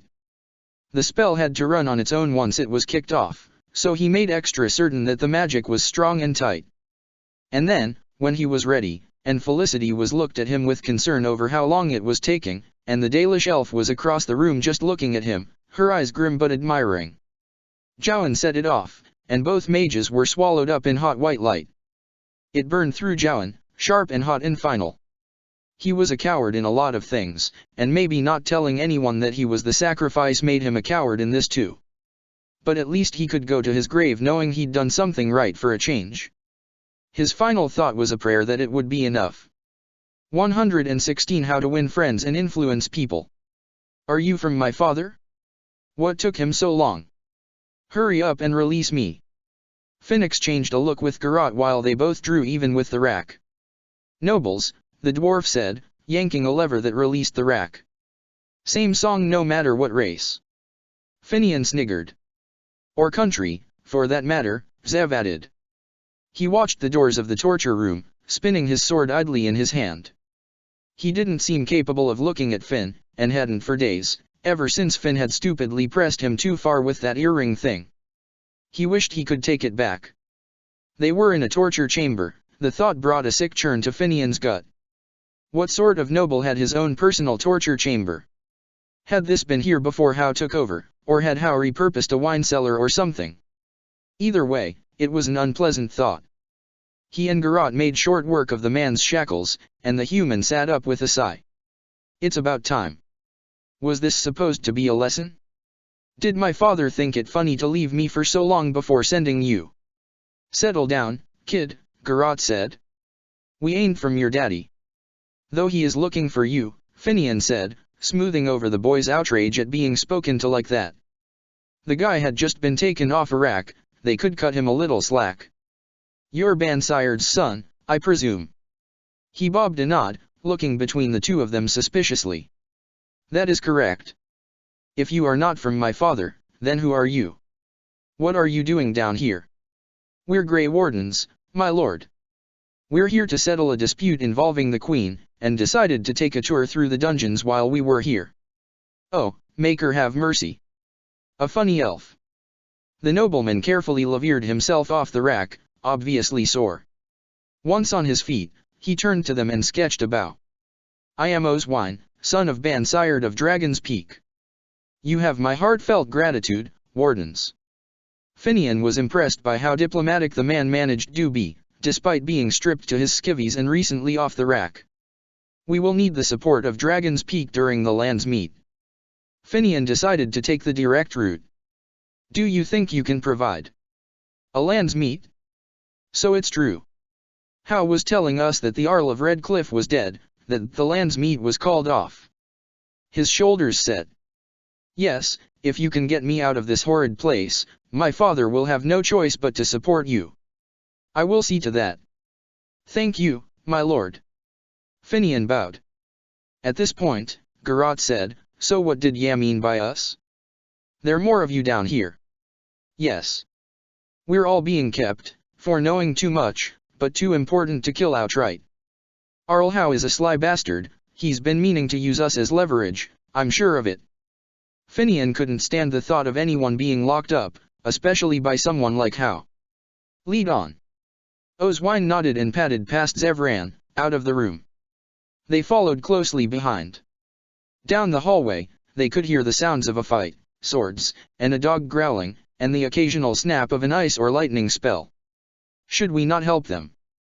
Zevran asked, glancing down the corridor toward the battle. The captain's a big boy, Garrot said. If he wants to walk off and ignore the rest of us, then we gotta figure he can handle himself. Besides, Finn added, maybe if he distracts the guards enough, we can sneak the prisoners out. We can't leave them in here. Zevran sighed. Oh Warden. It is a good thing your hero complex is endearing. Garrot snorted a laugh. Finian glanced at the Antivan, but Zevran wasn't looking at him, so Finian couldn't quite read what he meant by that comment. Oswine led them to a line of cells, and Garrot and Finian wasted no time in taking their lockpicks to them.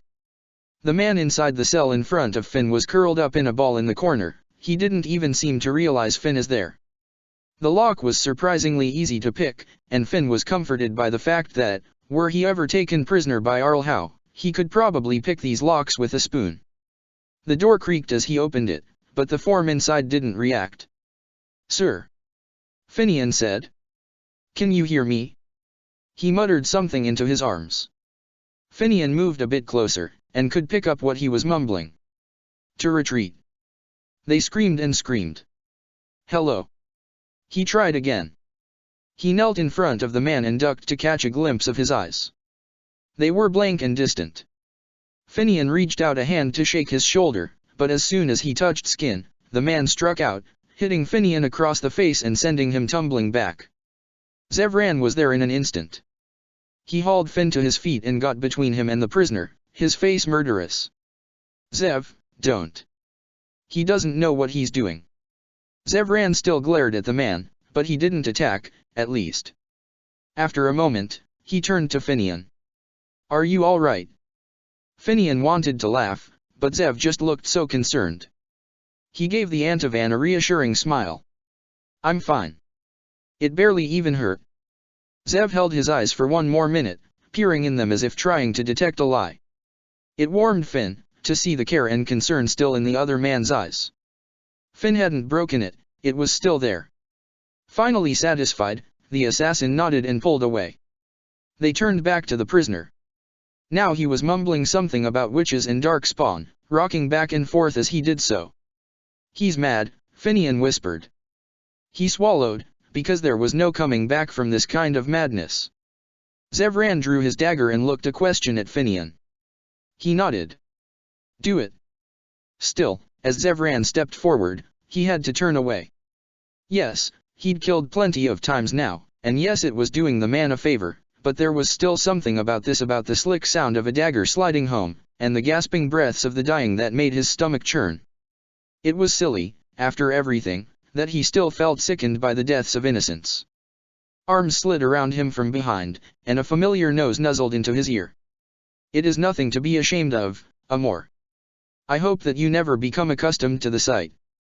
Finian leaned back into Zevran's grip, and the other man didn't pull away. Maker, he'd missed this. Zevran's arms tightened around him, and Finian ached with the need to say something.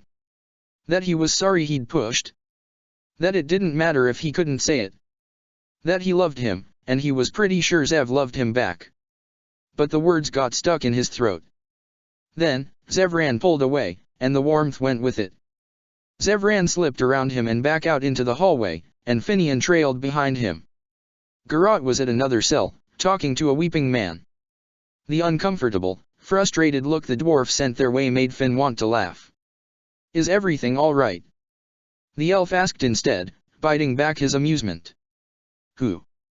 the man said faintly, his voice warbling. "I'm sorry. I failed. Alfstana, little sister. I can't get squat out of him," Garrot grumbled. "Sir? Are you all right? Can you hear me?" Yes. I can. I'm sorry. Are you, from the Tairn?" "No, that's not right." There was something wrong with him, that much was clear, but at least he was reacting to them. "We're Grey Wardens, and we're getting you out of here. If I may ask, who are you?" "Yes. I'm Irminrik, Templar of the Denerim Chantry." "But I failed, the Blood Mage, escaped." "No, not escaped. Was taken by the Tairn's men. He's the elder brother, Oswine provided, of Ban Alfstana. He's been like this for days." Finian nodded his thanks. "Don't worry, Irminrik. We'll get you out." He took the Templar's arm and guided him out of the cell. The man had a shuffling, stumbling pace. It would be detrimental to their escape, but Finian couldn't stand to leave him here. By the time Finn had deposited Irminrik next to Oswine, Garrot was already working on the last cell. The man inside leaned heavily against the wall, a large red scar in his side. Still, his eyes were clear, and that was better than the last two. When the door opened, the man stepped out by his own power, and he actually cracked a weak smile. This is either a fever dream or the best day of my life. Finian matched his smile. Let's just assume the latter. Always hope for the best, and all that. The man limped slowly toward the rest of them. He was pale and weak, but seemed to be managing on his own. I heard you speaking with the others. You're Grey Wardens, right? That's us, Garrot said. Darkspawn smashing, deep road walking wardens. Good. The man's eyes darkened. It's good to know some of you survived Ostagar. If you get me out of here, I'll do what I can to make certain your order receives all the help it needs. And you might be? Garrot prodded. I apologize. I've been down here so long, I'm afraid I've forgotten how to be civil. A self-deprecating smile flashed across his face, then faded. My name is Fergus Cousland. Formerly of However, though to hear how tell it, there's nothing left of my line to make that claim. Finian froze. Fergus, Percival's brother? He was alive? Now that is curious. Zevran said. I was under the impression that the good Arl wanted the entire Cousland line dead. Why would he go through the effort to keep this one alive? A trophy, maybe. Garrot said with a shrug. He's been mining me for secrets, for the most part, Fergus said. You sound like you know something about all this. Tell me, did How tell me true? Is my family gone? Finn exchanged a look with Garrot. Well. Finn started. There's good news, and there's bad news. A particularly large blast rocked the dungeons, cutting Finn off. In the distance, they heard someone shouting. Forget it, you're on your own. I quit. Zevran, Finian, and Garrot all drew their weapons, justified a moment later as running footsteps approached. A robed man ran through the hallway past the cell block, clutching his arm, which appeared to have been cleaved straight through. A growl followed him, and the form of a blood-splattered Maberry streaked past a moment later. The trio ran into the hallway just in time to see Hugo barrel into the mage. The mage shrieked and let off a lightning bolt that went wild. Hugo tore out his throat, and Finian swept in and stabbed him in the eye a moment later, to put him out of his misery. Is that Hugo? Fergus' shocked voice asked. The Maberry jumped off the corpse with a happy bark. He bounded up to Fergus and barked again, his tongue lolling. The nobleman fell to his knees in front of the dog, gingerly touching the hound's fur as if afraid it was a hallucination.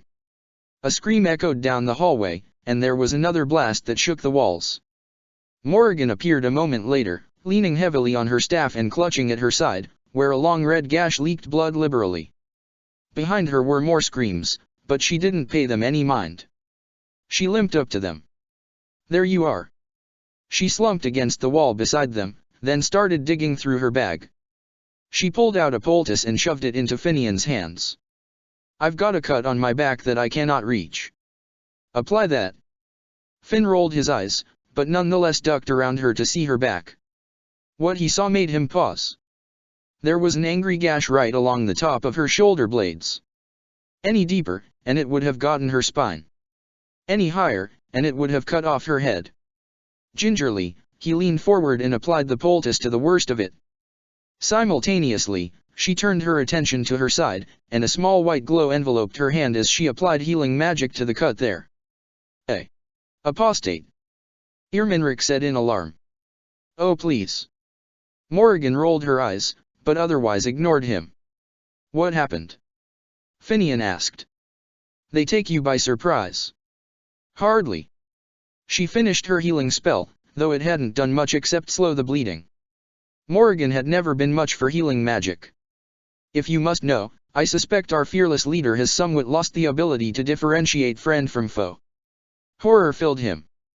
Percy did this. Garrot snorted. Well, what did you expect? Just let go, you said. You don't say just let go to a sodding berserker. I thought that I could handle him if it came to that, she said defiantly. Apparently, I underestimated his strength. Garrot laughed incredulously. There was another scream down the hall, suddenly silenced, and Finn winced. If the fighter came this way, they were all in danger. I'm going to try to talk him down. Garrod turned his incredulous look to Finn. You lost your mind, elf? That's as good as an angry dragon, in there. Yes, but I jumped on a dragon, remember? Alright. You're crazy. Sometimes I forget that. Finian cast the dwarf a tight smile and stepped toward the sounds of fighting.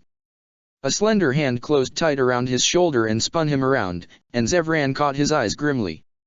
If he hurts you, the assassin whispered, I will kill him. Finn nodded, then pulled away and trotted toward the sounds of battle.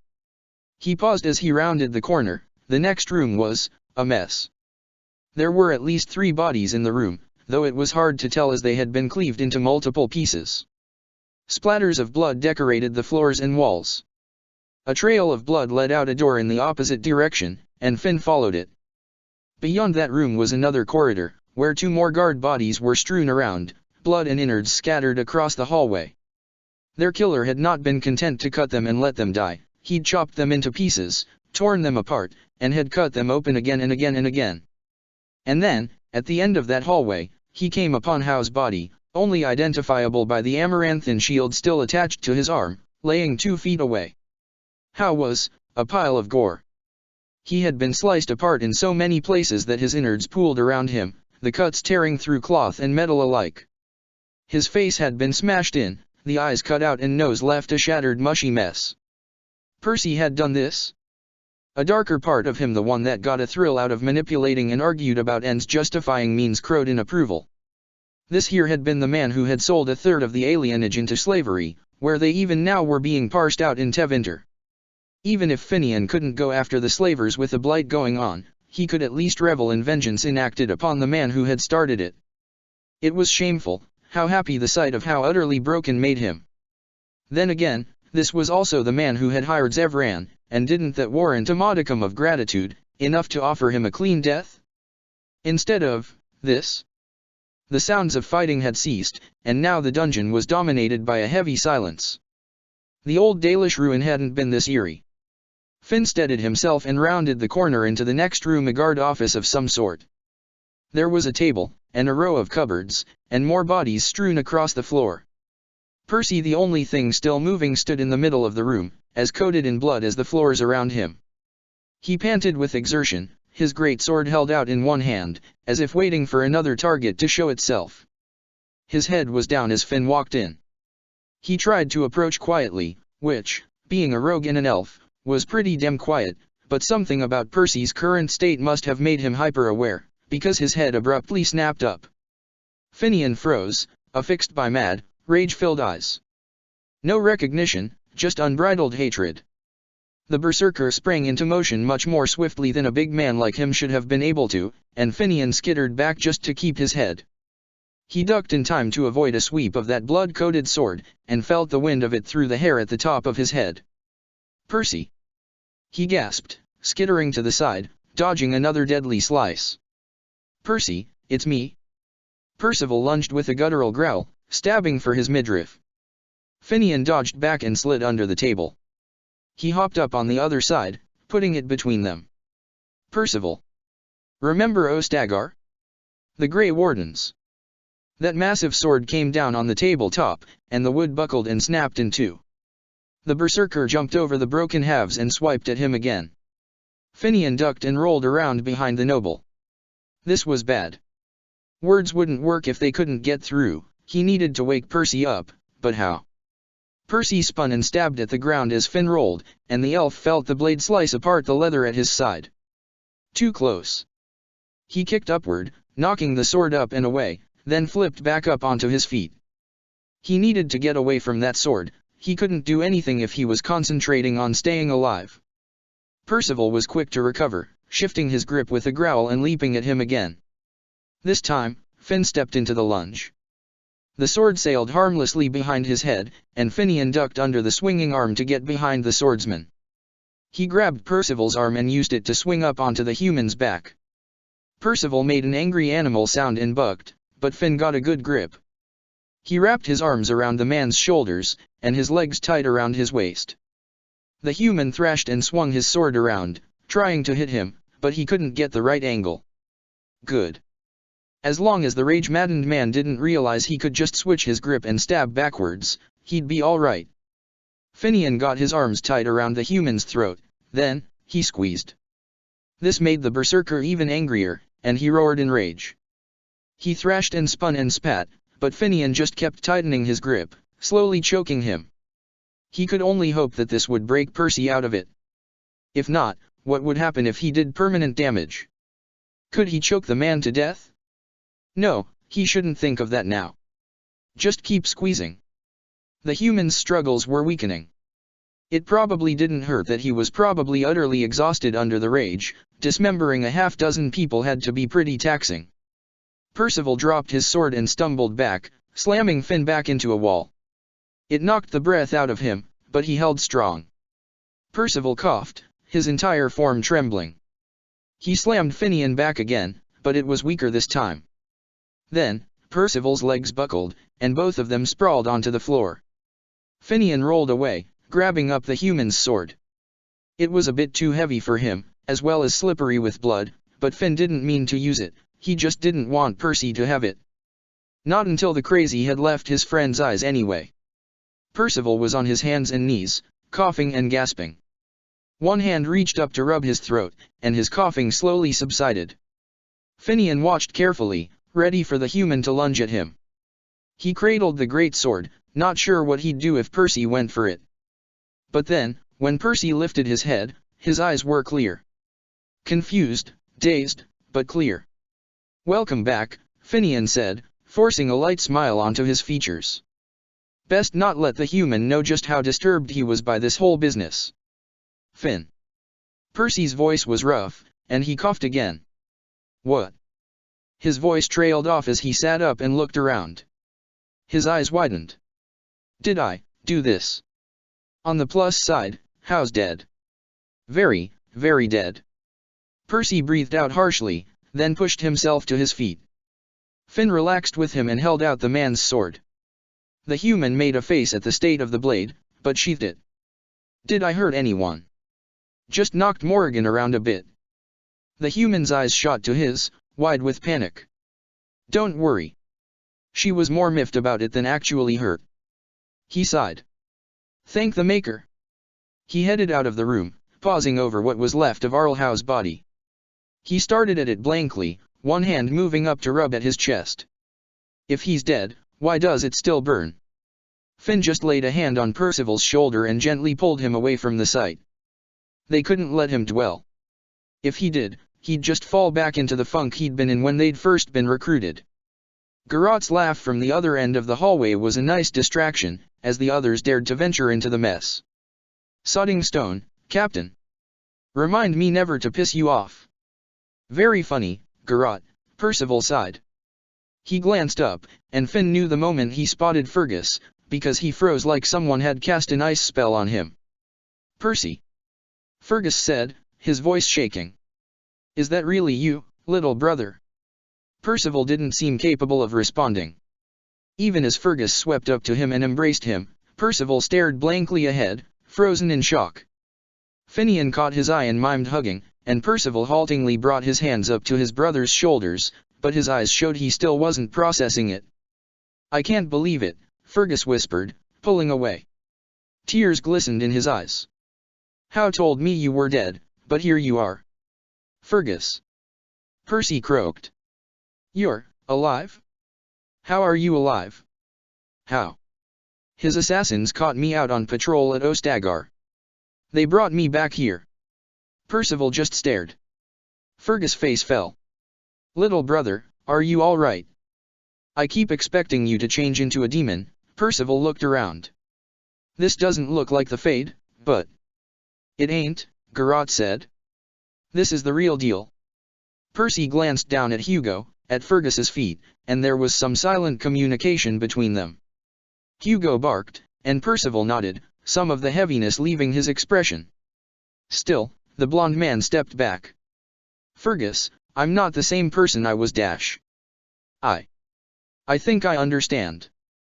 Fergus looked around at the gore around them, then back at the blood-splattered form of his little brother. "Perhaps not all of it, but I understand. I'm not the same either." His eyes darkened. Losing one's entire family does things to a man, more when he's held prisoner by the one who did it. I'm sorry. If I'd known you were here. It doesn't matter. He's dead now. Fergus cast a glance over at the Arl's body. Very dead. Humor glinted in his eyes as he turned back to his brother. A berserker, is it? Well, you always have been very passionate when you wanted to be, little brother. Percy groaned, but it seemed to be what he needed. Yes, yes. I was an awful rake. Why does everyone keep bringing that up? He turned to the rest of the prisoners, his eyes falling on Oswine. Wait, you're Bansired's son, are you not? Oswine nodded. That I am. Garrot waved at the Templar and this here's big brother to Ban Alfstana. Whoever that is. Percival looked between them. No doubt kept here to keep your families in line during the land's meet. We will see to it that Loghain does not profit from this, Oswine said. Percival nodded slowly. That may just do it, yes. The wardens would value your support. You have it. Now that we got that settled, Garrot broke in. I believe we got a royal in distress to rescue. He clapped his hands together. Shall we? 117 Pride before the fall. The first thing she did after opening her eyes was breathe a sigh of relief. The landscape was twisted and cracked, alien formations rising and falling in a sea around her. And there, in the distant sky, was the Black City. It had worked. She was in the Fade. She took a deep breath, trying not to consider the fact that she wasn't actually breathing, it was more akin to a memory of breathing, and did a quick inventory of what had been transferred with her. Staff. Herb and poultice pouch. Not her codex, but she hadn't brought that with her into the deep roads anyway. She had to quash the voice that told her she wasn't strong enough for this. That her offensive magic was weak, and Morrigan or Khazar were far more qualified to combat a pride demon. This was the Fade, she reminded herself. In the Fade, it wasn't strong magic that mattered, but strong will. She doubted it would be all that easy. Outstubborning a pride demon? Well, perhaps Morrigan was a better pick for that too. Alas, Felicity was what they had, so she would have to do. The first order of business was to locate Khazar. A brief sweep of the area made his location apparent enough. The floating Fade Island had only one unusual feature, and that was a spire that appeared to be a copy of Kinloch Hold. Simple enough. Or perhaps not so much. Felicity hiked toward it, only to realize that there was no door where the originals was. A brief walk around the perimeter confirmed it, there was no entrance. Understandable. The Pride Demon would be keeping Khazar in as much as it would be keeping anyone else out. Felicity tried to think, she had to be quick about this.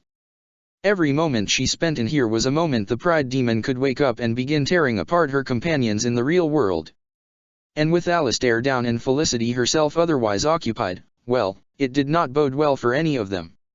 She had to try not to think about that, either. Focus on the problem, an impassable wall. What were the solutions? Khazar would probably have just blasted it down. Shaken it apart, like he did to the dead trenches. She still couldn't believe he'd done that. It seemed surreal that a single mage could simply crush an entire army of darkspawn like that. And yet, it hadn't been enough.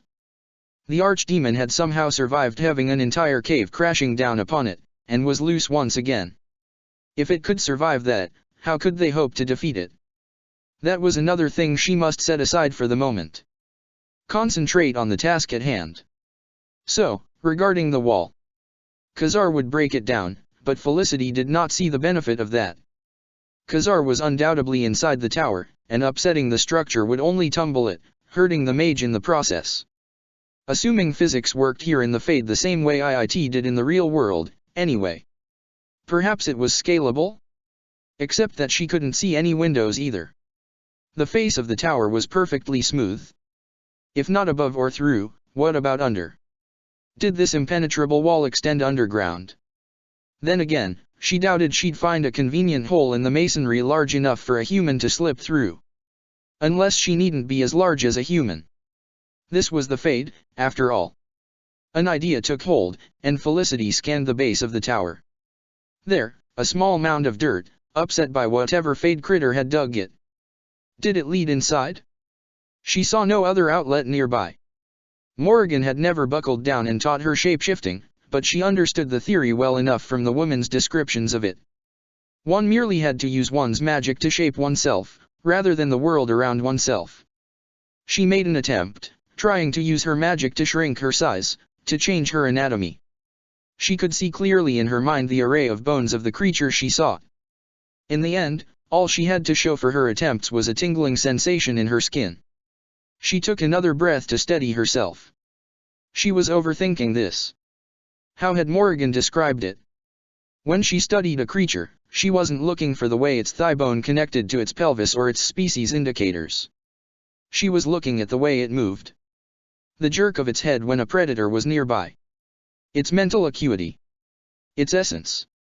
A nebulous concept, but perhaps that was what made it perfectly suited to the Fade. Felicity closed her eyes, imagining the creature she saw, scurrying along the edges of the floors, freezing at every movement for fear of predators. The circle tower had plenty of them, to the point where the instructors often used them as convenient dissection subjects.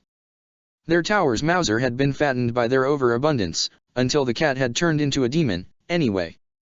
Come to think of it, that really should have been an indicator of trouble at the time, but Anders had been the only witness, and the Templars had learned not to trust his wild stories sometime after the fourth successful escape attempt. The point was, Felicity had seen plenty of mice at the tower, and could well imagine what it must be like. Scurrying across the stone floor, sniffing through the apprentices' packs for the treats some had managed to sneak from the kitchens. She imagined that she was that little creature, meek and quiet and ideally suited to wiggle into small spaces. Small and unassuming, she could be a mouse. She was a mouse. She waited to feel a change, but nothing came. With a sigh, she opened her eyes.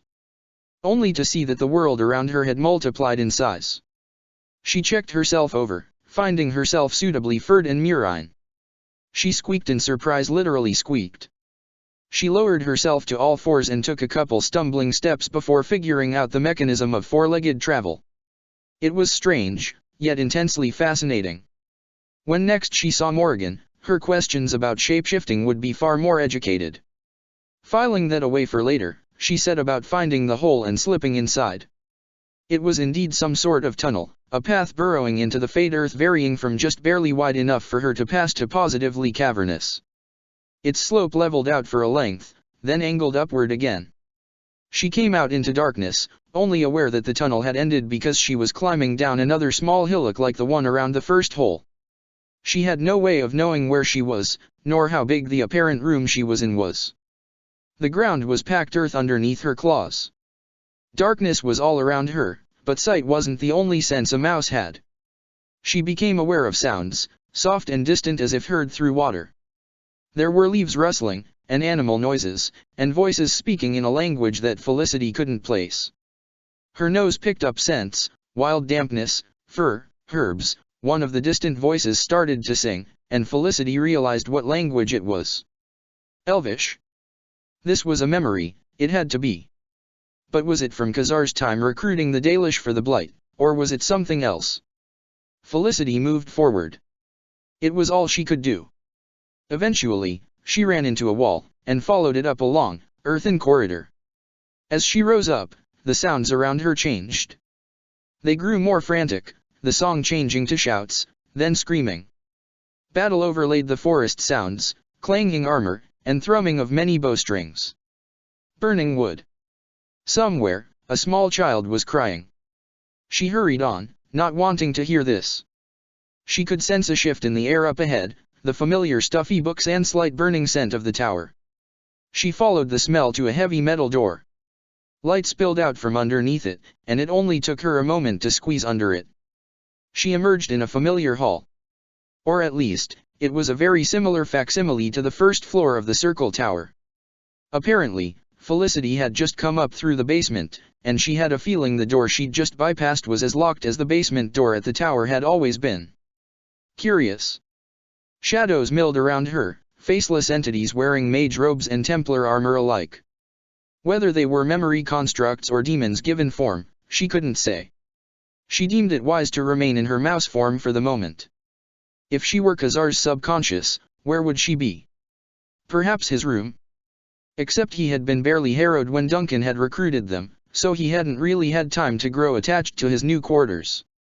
So perhaps his old space, in the apprentice quarters? Yes, that was as good a place to start as any. Decided, Felicity turned left, heading back toward the apprentice quarters.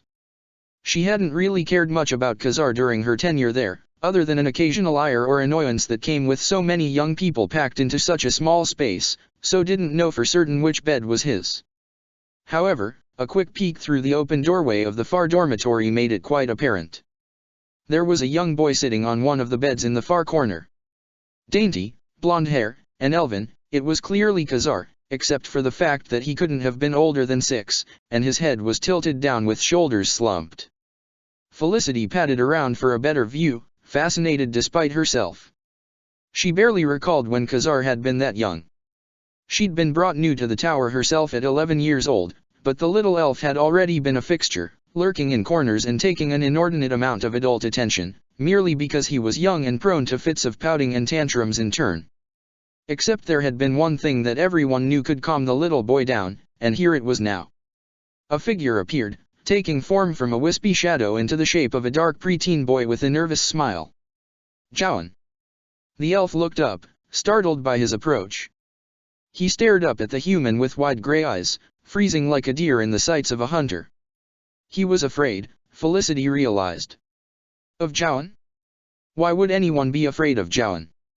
Because he's human, her mind supplied. Jowan's smile wavered, and he ran a hand through his hair. Hi, the older boy said, his voice echoing hollowly in the Fade realm. Khazar just stared for another minute. Then, his head tilted upward and his eyes narrowed into a nervous look of challenge that was far from the combative look he'd perfect in years to come. What? Maker, Jowan. He's 6. You don't have to be afraid of him. It struck Felicity that they didn't seem to know one another in this scene. That was confirmed a moment later when Jowan said, "Sorry. I didn't mean to stare. It's just, that fire during dinner. That was you, wasn't it?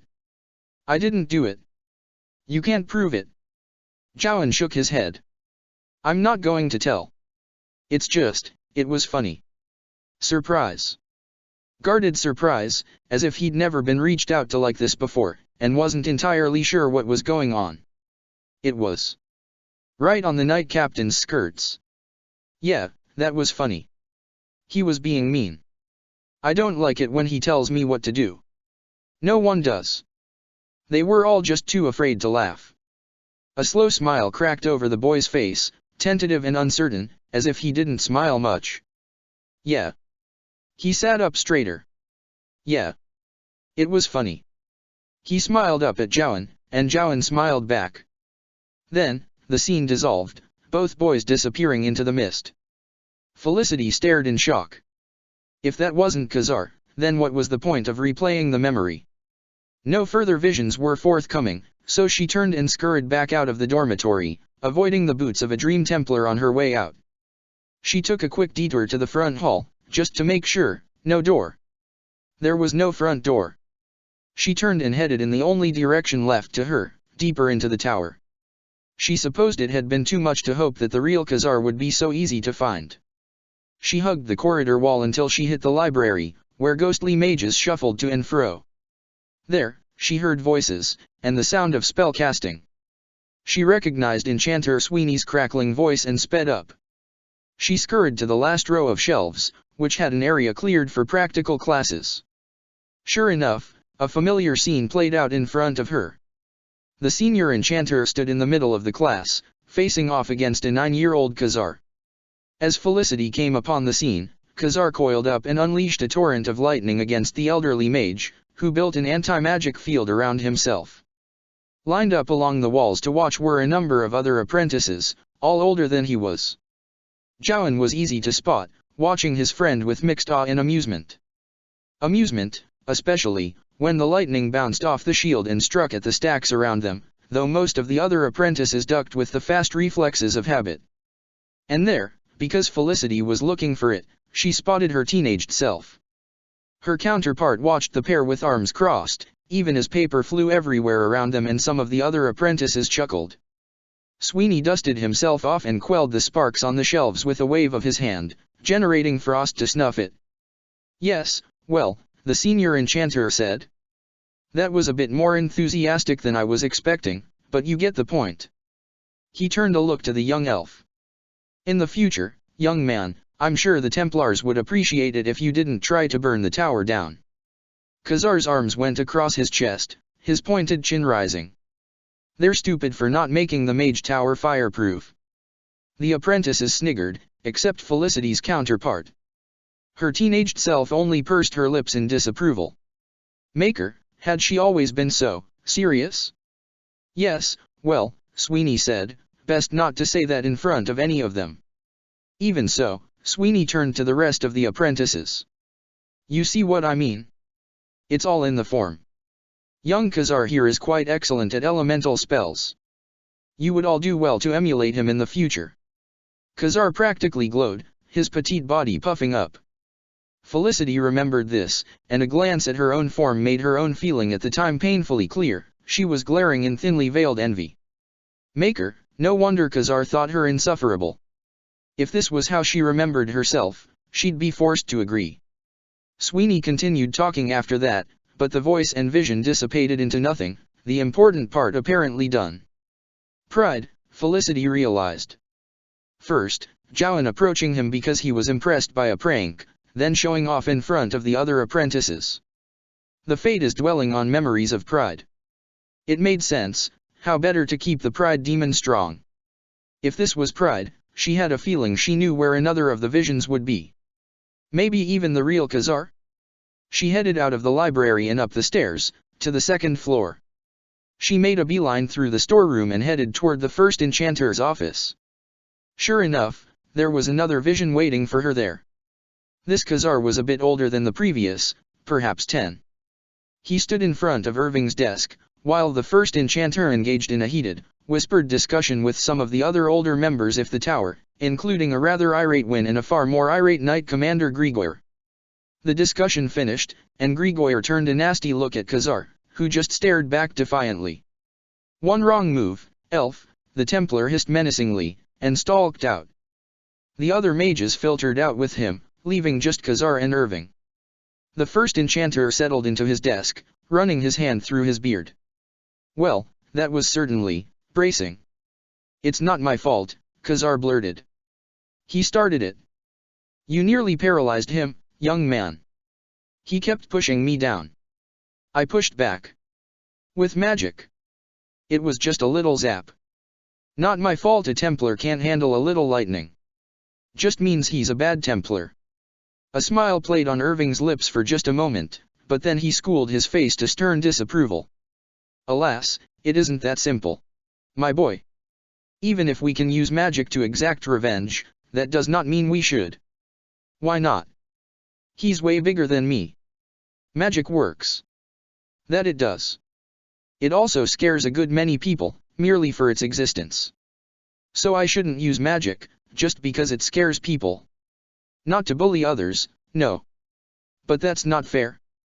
Khazar slammed his hand down on the desk. "I'm younger than everyone, I'm an elf, and I'm small for my age, everyone picks on me. But I'm good at magic. You are. So why can't I use it to defend myself? That's not fair. I'm afraid, my boy, that our lives are never fair."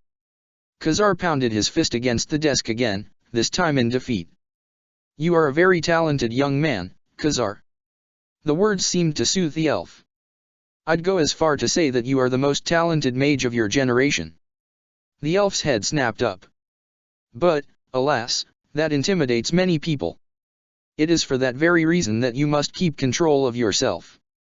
The boy's brows wrinkled in confusion. "Because I'm talented. Many fear a mage who cannot be controlled. I dare say that, one day, you may fit that profile." Khazar bowed his head in thought, and the memory faded. Khazar had often said he was the most talented mage of his generation, that must have been where it came from. It would certainly follow the theme of pride. Felicity turned and headed for the stairs to the third floor. She noticed that the memories seemed to be getting more recent the deeper they were in the tower. It stood to reason that present-day Khazar would therefore be at the deepest part. The top, the harrowing chamber. She hopped up the stairs to the third floor and scurried past a couple classrooms. However, her sensitive mouse nose smelled something strange up ahead, the tang of blood. She hugged the edge of the wall and hurried forward. Did Khazar learn blood magic this early, or was Khazar's true consciousness around? She rounded into one of the classrooms, dominated by a front desk and a couple rows of chairs behind it. Two people were in the room, already playing out their scene. One of them was a 12-year-old Khazar. The older was Enchanter Malorn, one of the element-specialized teachers, which an elementally inclined apprentice like Khazar would have likely found a mentor, just as Wynne had been a mentor to Felicity. At least, that was her line of reasoning, right until she noticed him magically healing a gash in his palm, and her stomach twisted. The enchanter fastidiously pulled his sleeve over the healing cut, flicking drops of red liquid from his hands as any other might flick water after washing their hands. Felicity took another look at Khazar. The boy was sitting on the enchanter's desk, very still and eerily blank-faced. His apprentice robe was askew. Malorn hummed pleasantly, then turned to bend over Khazar. The palm that had been cut ran through the elf's hair in a familiar, possessive gesture. "Until next session, my pretty little elf." Then, he turned and walked out, and Felicity fought the urge to run from the blood mage. Maker, she'd had classes with him. Immediately, she tried to recall what had become of the enchanter. Had he been at Ostagar? Had he come back? Had he been killed during their fight to or against Uldred? No, no. There was something far more important going on than even that. Khazar continued to sit on the desk as the man left. Then, once he was gone, he jerked and slumped, like a puppet clipped of its strings. The elf slid to the floor, where he spent an inordinate amount of time staring blankly at the wall. Felicity approached, aching to comfort the boy. 12. He was 12, and she couldn't see how this could be more awful than that. But what good would comforting a memory do? Could she even interact with these visions? She jerked back as Khazar suddenly jumped up, his expression darkening into anger. He lashed out, casting lightning and fire and ice at the walls and floor and anything that, surprisingly, didn't cause permanent damage. He was holding back from destruction. Why? To make sure the enchanter didn't get caught? She couldn't understand why he would do that. "I'll show him fucking pretty," he growled, lobbing a fireball up at the ceiling. "One day, I'm gonna prettily burn his fucking face off." He panted, deflating, and whispered. "One day, I'll be strong enough to fight the fucker." And just like that, he slumped to the floor, looking lost and defeated all over again. Was this the source of Khazar's power lust? No, that wasn't quite fair. Khazar had always simply enjoyed the trappings of power, as evidenced by the 6-year-old from the first floor willing to set the knight captain's skirt on fire just because he could. But this couldn't have made such a climb seem any less urgent. And all the cynicism and bitterness, from a boy so young, it was beginning to make sense. Khazar seemed to be near tears, now, rubbing at his face as if that could take back his trauma. "Pretty little elf, what the fuck does it matter if I'm a fucking elf, huh? Bet he wouldn't think I was so fucking pretty if I marked up my face like the Dalish supposedly do." Khazar paused and lowered his hands, his brows knitting together. Then, slowly, a grin stole across his face. Felicity realized that this was why this memory was here, that look of empowerment right there. Victory tugged from defeat. Felicity could remember, now, the fits that the enchanters had thrown, when Khazar had shown up to lessons one morning with fiery tattoos drawn on his face. They'd scrambled to figure out how he'd done it. When asked, one of the Tranquil said that the boy had been quite adamant, and so he had done it to prevent further disturbance, and, perhaps more curiously, why Khazar had done it. Felicity, herself, had freely shared her opinion that it was another of the elf's bids for attention. Just like his showboating in class and his frequent explosions, sometimes literally, of temper. But all of those, she now understood that none of it had been a bid for attention. Khazar could not help but attract attention, it was merely who he was. Was her conviction that Khazar sought attention nothing but projection? The memory had moved on, she realized, with the boy running out the door toward the storage rooms, where the Tranquil worked. However, Felicity decided not to follow. She couldn't waste any more time on these phantoms. She scurried toward the stairs to the next level, now certain that she would find the real Khazar in the harrowing chamber. As she made her way up the tower, she passed more scenes, as Khazar got older and stronger and bolder. In one scene, she heard Duncan's voice. In another was Marnon's. Close. She was getting close. Finally, she climbed the last stairway and squeezed under the door. When she saw what was in the harrowing chamber, she stopped short with a squeak. Scales. A wall of violet scales, spanning from one side of the chamber to the other, and rising far above her in a mountain. A reptilian scent filled her nostrils, and accompanying that was the dark, acrid scent of darkspawn corruption. Felicity remained still for a minute. It took her an embarrassing amount of time to realize that the wall of scales wasn't moving, not even to breathe. Something, however, was. A sigh gave away her quarry's position, and she carefully worked her way around the scaly form. Only as she rounded the front of it did she get confirmation as to its identity. It was a dragon. And not just any dragon, the tainted aura surrounded it could only mean it was the archdemon, or at least, a facsimile. There was a frustrated mumble, and only then did Felicity see the small elf sitting in the crook made by the dragon's shoulder blade and wing. He seemed to be lost in thought. This, she was pretty certain, was not a memory. Not like I need anyone anyway, the boy was muttering. It's fine. It's fine. Bigger picture. He dropped his head into his hands, his fingers curling to tug at his hair. It happened no matter what. They'd try to stop me eventually. Better now, while they're separated. Shit. The last word was accompanied by a half-hearted burst of fire against the dragon's flank. Khazar swallowed and stared at the scaled form he sat on. There was nothing prideful in his expression, it was conflicted, and he was just too young to wear an expression like that. But now, Felicity felt like she understood why. It's good. It's fine. The archdemon's gone, he breathed. That's the important thing. That's, damn it. He threw both hands wide and lightning arched up toward the ceiling. It's their own faults. He screamed, his voice echoing dully in the arched chamber. They shouldn't have followed me. Dust and pebbles fell from the ceiling, and Felicity squeaked in startlement as one landed on her. The pebble was the size of a gold piece, it hurt. Khazar's head snapped around, his eyes focusing on her. Mouse. He sounded confused. Then his eyes narrowed. You fucker. You never said we were going to take Mila too. Enslaving a Dalish? Do you know how much of an insult that is, you ass? Felicity froze, not quite sure what was going on. Khazar sighed and leaned back against the dragon's wing. Not that I'm surprised, because... Hello, demon. At least it worked.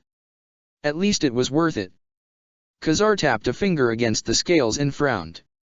Right. Felicity's mind circled, piecing together his words. He thought she was his demon? Why ever would he think a mouse was a demon? Khazar leaned forward. Right? It did work, didn't it? I mean, its body is right here. It's dead, right? He shook his head.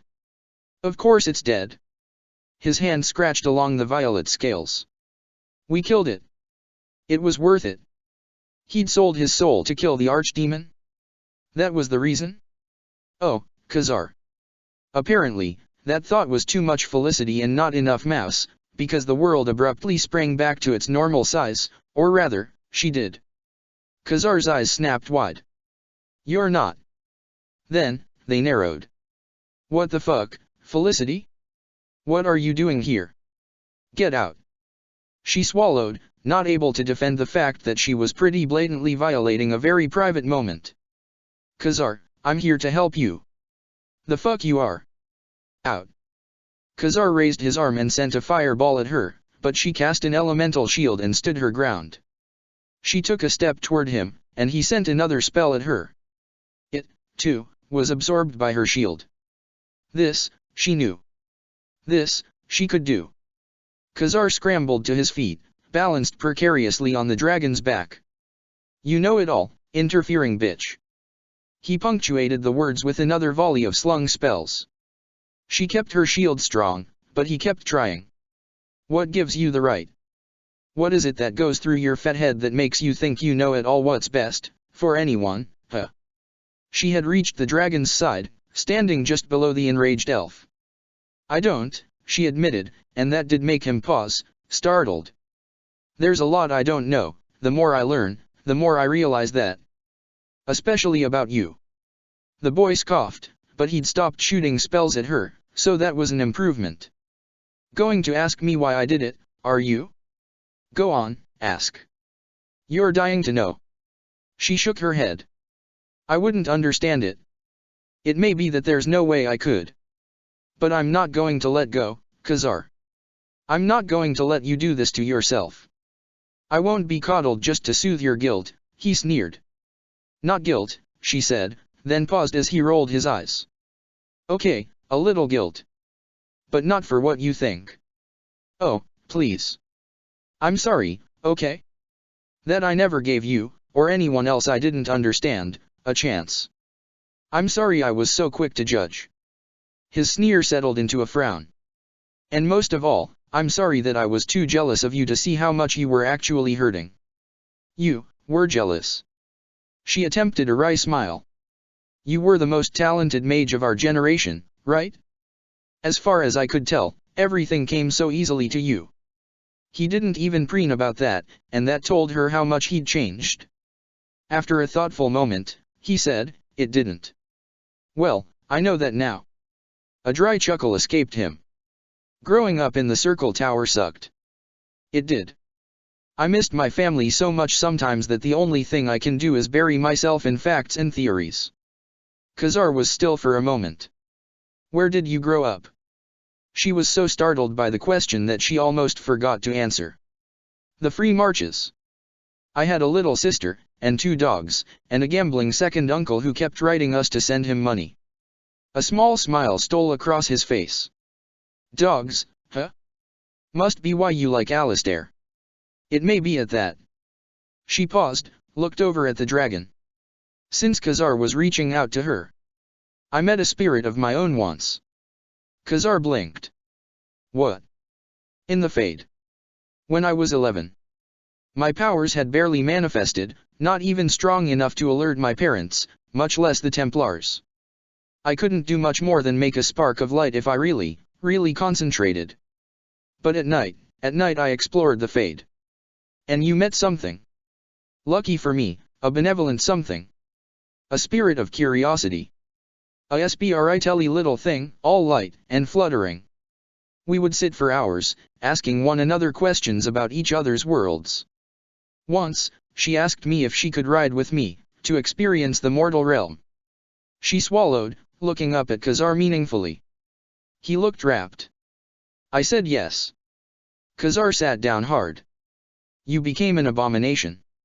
Not, technically. Not a full one, though when we tried to separate the next night, it proved problematic. Khazar nodded in agreement. He'd conjured a ball of lightning, and was juggling it idly between his hands. It went like that for a couple weeks. My family was traveling at the time, and we made the best of it, the spirit learning everything about the world that it could. But, it was so. She sighed, remembering the increased feelings of confusion and distress as the ordeal went on. A being of the Fade isn't meant to be in the material realm. They cannot comprehend a world that is not driven by concepts. They do not understand a world as gray and uncertain as ours. Every new thing that the spirit learned drove it slowly mad, and it couldn't stop learning. Such a thing was not in its nature. What happened? I turned myself in. She sighed.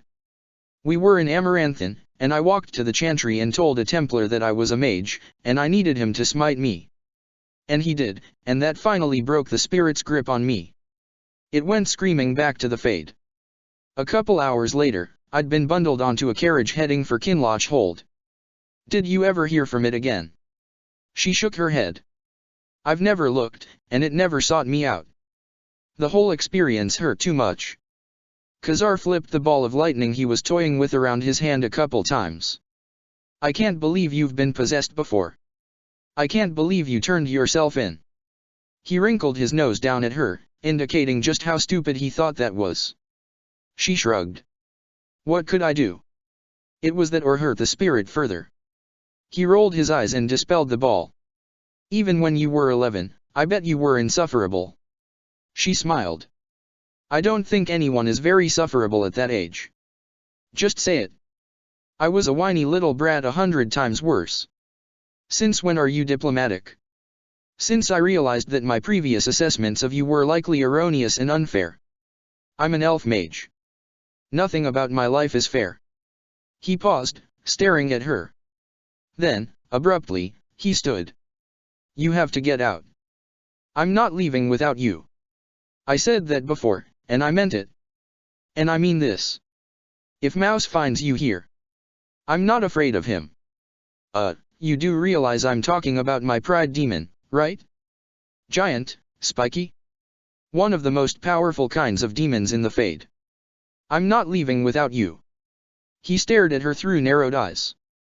Aren't you the smart one? I'm also told I'm rather mulish, once I get my head stuck on an idea. Why? Why am I worth this? We're Grey Wardens, Khazar. Some of the last in Ferelden. That means, whether you like it or not, we're family. I can do fine on my own. Just look. He waved down at the dragon. We don't need the Grey Wardens anymore. I killed the Archdemon. That, there, is not the Archdemon. You know that, right? He rolled his eyes. Maker, don't you dare turn this into a lesson on the nature of the Fade. Of course it's not the actual Archdemon.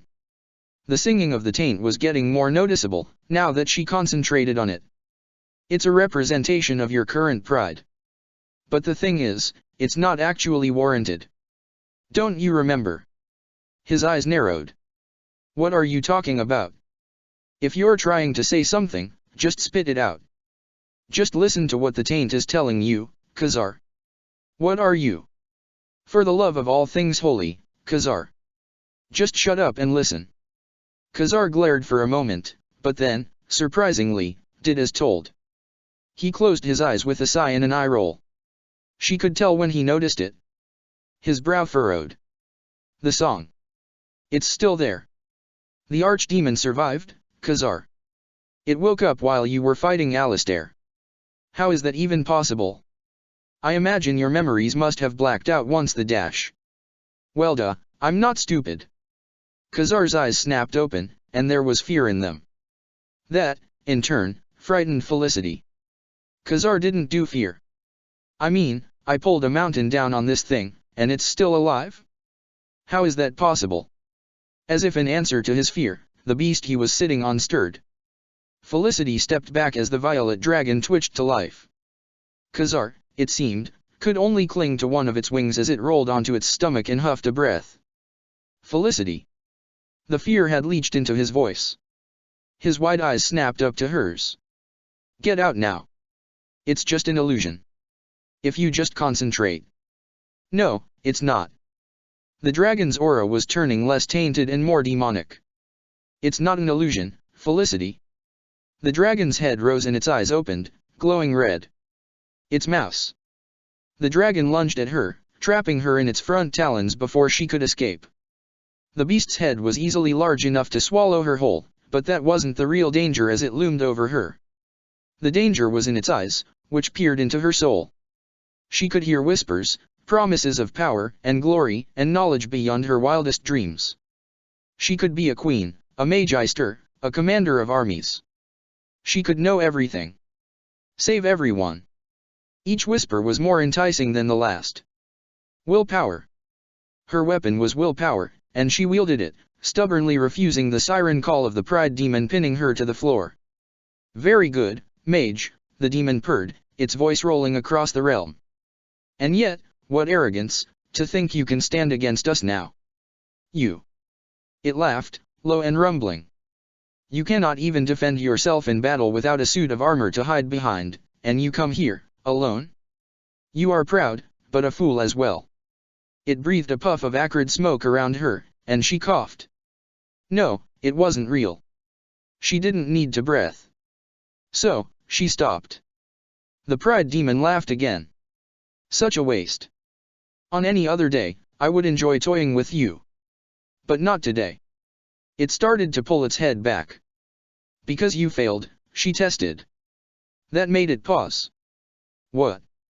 The archdemon is still alive. You weren't powerful enough. You failed. The demon was taken aback by that. It turned to look at Khazar, who was still clinging to its wing. Khazar, if anything, looked miffed. Yeah. What the fuck, mouse? It's just a setback, the demon growled. I'm beginning to think that maybe we can't bring it down. Khazar met its eyes steadily. That you lied to me about how powerful you are. Or I was. Maybe both. Why, you insignificant little. I made you what you are, mortal. I could destroy you just as easily. And forego your free ride. Khazar scoffed. Doubt it. Not your body, mortal. Your soul. We are entwined, and even this form you take now is just a projection of a memory of what we used to be, existing purely because I will it. Khazar stiffened, his knuckles going white against the wing he gripped. That's a lie. The rumbling laugh filled the room. Do you truly think that I would make it this easy? This obvious? For either of you. The demon looked between the two of them, dark eyes grinning. Your mind is mine, little mage. Everything that you were and are is mine. All your magic, all your talent, all your glorious, glorious power. I control you completely, because I am you. And to prove it, you are going to kill this meddling little insect. No. Khazar gasped, but Felicity could see the red cracks breaking through his skin. Could see the panicked way he stared at Felicity as a demonic aura seeped up from within him. No. No. We were partners. Equals. Foolish mortal. You should have listened to your betters. Khazar's scream rocked the chamber as the demonic aura overtook him, and was engulfed in darkness. Pride demons play to win. The aura faded, and where Khazar had been a moment before, a shade slid off the dragon's back. Felicity struggled, still pinned to the ground by the demon dragon's talon. The demon, for its part, just watched gleefully as the shade floated toward her. Her mind was spinning. Had the demon just destroyed Khazar's soul? Was this now a hopeless fight? Did that mean that, even if she somehow defeated the demon, Khazar would only wake up tranquil? The questions swirled around in her head, even as she struggled against the dragon's talon. But no, it was too strong. No, it wasn't. This was a dream. The dragon was not there. The floor was not there. She concentrated very hard on that fact, and just as the shade swept an ethereal claw down at her, she slipped right through the masonry and landed hard on the floor below. The tower had changed. Instead of ghostly mages and Templars, shades and demons roamed the halls. They noticed her immediately, and she did the only thing she could think to do. She transformed into a mouse, very easy, given all the insignificance and fear she was currently feeling, and scurried through the nearest hole in the wall. She tunneled through the tower for a time. She could hear the scratches and hissing of demonic beings behind every wall and door, so she hugged the corners and used every mouse tunnel she could find. She had to think. That had been Khazar up there, she was sure of it. But at the same time, it had been a facet of the demon. What did that mean? Were the two really too entwined? Was this connection irreparable, or was there some infinitesimally small speck of Khazar uninvaded that they could use to pull him out? She tried to think. All those memories she had passed on the way up, those had been aspects of the pride demon. They were moments of strength, of victory. All those belonged to the demon, obviously. Except for one. Her breath caught in her throat, and she took off, making her way down the tower. As she crossed a corridor, a demonic version the old Mouser came running at her, and Felicity had a brief moment where she feared she would end up in the cat's stomach. But she found a mouse hole downward, and the cat was left yowling and spitting fire at the entrance. Finally, she reached her destination, the locked door into the basement. She squeezed under it, and it was just as dark and terrifying as before. The smell of smoke stung her nose, and an oppressive aura of fear and misery filled the fade air. This was not strong. This was weak. That's why it was locked away, to keep it from mixing with what the demon deemed worthy. That meant that this was Khazar's own. She changed back to her normal form, knowing she was safe from the pride demon here. She took a moment to get her bearings in human form, then carefully made her way through the darkness, toward the sound of crying. It was like breaking through a fog. There was a little glow of red fire light up ahead, the source of the crying as the screams and burning continued all around. It seemed to take more steps than it should have to reach the light, as if the fade were stretching the source away from her. Finally, she broke through, and saw the source of the crying. A tiny figure no older than 4 sat curled up on a carved wooden bench, a single standing torch set crooked in the ground beside it. He hugged his knees and buried his head in them while he wept, so all Felicity could see was delicately pointed ears and messy blonde hair streaked with soot. His clothing stitched together with the flourishes and craftsmanship of the Dalish was equally stained, with some blood in the mix as well. The healer, no, the person, in her went out to the boy, each soft, whimpering sob wrenching something out of her. "Hey," she whispered softly as she approached, not sure whether she would get a reaction. She did, and immediately too. His head shot up, revealing wide, tear-streaked gray eyes. Those eyes widened further when he saw her. "Shemlin. No. Go away." He jerked back so quickly that he fell off the bench. His eyes popped back up a moment later, hiding behind it. She needed to do something to comfort him. She tried to recall what little she knew of Elvish, mostly from what Mila had taught her. "Atisha," she said soothingly, slowly kneeling down. "It's all right." The boy asked something in a voice that warbled too much for her to catch. She fought not to show her frustration. "It's okay," she said. "It's safe." "Wreath." The boy sniffled. He slowly pulled himself up from behind the bench, watching her with wide, guarded eyes, and she could very easily see hints of the tightly wounded boy he would become. He asked who. And that furrow on his brow was exactly as it would be 12 years later. "I'm a friend," she said, staying on her knees and keeping her voice soothing. "Phelan." She opened her arms in what she hoped as a good, "I'm unarmed and won't hurt you" gesture. Instead, he took it as an invitation, launching himself into her arms for a desperate clinging hug. His little form was shaking, and he mumbled into her collar. "Didn't mean to." She hugged him and rocked him. Looking at the burns on his fingertips, a common injury for people using fire spells for the first time, and listening to the background noises of terror and burning, it was not hard to put the clues of the situation together, and what a horrible picture it painted. She rocked him back and forth, knowing she could not hope to soothe his grief and fear. It was the worst nightmare for mages and Templars alike, and it had happened when he was 4. No wonder Khazar had never been able to remember anything from before the tower.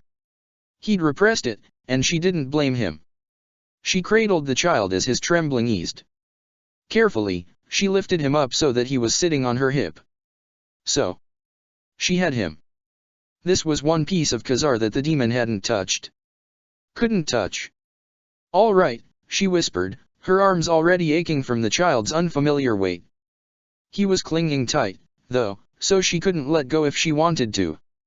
"I know you don't understand what's happening on a conscious level right now, Khazar, but I know you're in there. We're going to stop it, but I need your help." The child looked up at her with a distinctly confused expression. "We need to go out there, and we need to beat the big bad demon. That tower, where all those memories are feeding it. It needs to go." She craned her head down to look into gray eyes. He watched her steadily, no longer afraid. "That was good, probably. It's all symbolic. The fate is all about symbols and ideas. We need to enact your will on the landscape, instead of his." She glanced around, it was so dark. Light. She reached over with the hand not holding Khazar and picked up the flickering torch. "Can you light this?" His eyes widened and he shook his head vehemently. "No no no. Didn't mean to. Nuvanandin. It hurts." He started wiggling, trying to get out of her arms, but she held on. Once he'd stopped struggling, she asked. "You want me to make it not hurt?" He nodded hesitantly. Slowly so as not to startle him, she took one of his hands and sent a gentle heel into it, and the boy's eyes widened in awe and wonder. Then, she healed the other. He smiled, and she smiled back. See? It's not all scary. He nodded, now in full agreement, and turned his attention to the torch. His tongue stuck out in concentration, and that was just adorable, as he raised his hands and blew a puff of magic at it. The reaction was immediate, the fire caught on the torch and roared to brightness, and suddenly they weren't standing in a dark void. They were in a forest, overlooking a pond, and it was as bright as day. The only indication that they were still in the fade was the black city hanging in the distance. There was a roar of rage in the air above them, and Khazar's hold became a clinging death grip again. "No, we will not fear him," she told him, pushing his head back from her collar. Into his eyes, she said, "We are going to be carelessly stubborn about this." A shadow swooped overhead, searching for them. The demon was still in dragon form, and it did not look happy that the tower had disappeared. That still left the problem of how a healer and a small child were going to fight a dragon.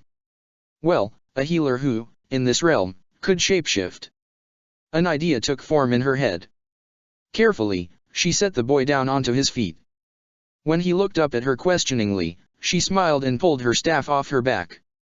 "We're going to play a game." His expression brightened at that. "What?" "We're going to hit the dragon with this." She showed him his staff. He looked at it doubtfully. "Maker," she was being given a dubious look by a 4-year-old.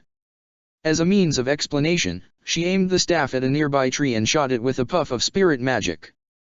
"You know how to use it, you simply do not know that you know." His eyes lit up, and he held out his hands expectantly, and that was enough to make her chuckle as she handed it to him. This wasn't technically giving a staff to a small child, so against the rules, so very very against the rules. He waved it around a while before he figured out / remembered how to use it, and a ball of spirit energy puffed into the nearest bush. He whooped at the discovery. This freed her up to commence her part of the plan, and not a moment too soon, as she heard the dragon roaring above them, having heard the child's yell. She closed her eyes and concentrated. This time, she wasn't small. No, she was large. She was graceful, and powerful, a creature of nobility and ferocity both. Fur and feathers, mixed together, and a wicked, hooked beak for devouring prey. Talons in the front for carrying it off, after she had swooped down upon them, because she had wings. Oh yes, couldn't forget the wings. She opened her eyes, and found the Khazar child staring at her with unbridled awe. He pointed and said a word in Elvish, and she chirrupied in response. Interesting. Apparently, griffins chirrupied. She walked over to the boy, reveling in the power of her limbs. Cat-like, in many ways. She crouched down, and he seemed to understand what she wanted. He climbed onto her back, clutching the staff in front of him, and she carefully stood. She took a couple cautious steps, making sure that the boy was secure. Then, she crouched down and took off. It was amazing. Flying by the power of one's own huge, feathered wings was a thrill that words could not describe, though she may make the attempt later, once she had her codex again. Khazar apparently shared the sentiment, because he was laughing as she swooped and flapped up into the air. The dragon saw them, of course, wheeling around toward them with a roar. She screeched back, and Khazar's voice joined in. It was a surprisingly brief battle, all things told. The two winged things circled one another, the dragon releasing a burst of demonic fire with each pass, while Khazar returned it with a blast from the staff. And each time the staff hit its mark, the weight of him on her back got heavier and heavier, the elf regaining more and more of himself with each pass, while the dragon started to decay before their eyes.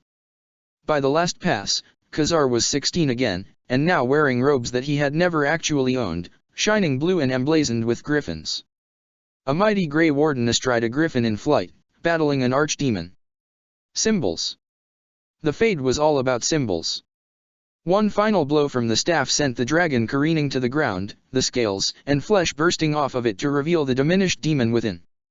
That, too, shrank, until it was nothing but a ragged little mouse, sitting on a boulder. Felicity took them down to it. "You are making a mistake, mage," the mouse said. "Without me, you will never defeat it." Khazar hopped off Felicity's back, tossing the staff aside. "We couldn't defeat it with you. But you know what has taken down archdemons before? This."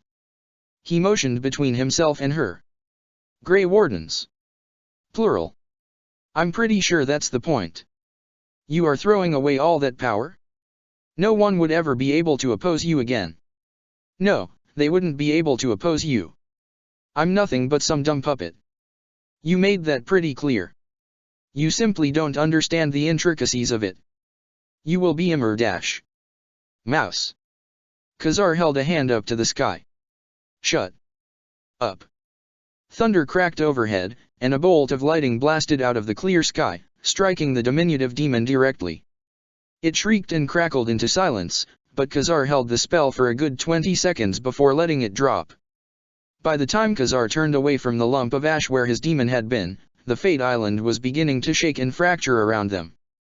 Khazar turned and looked at Felicity, his expression masked.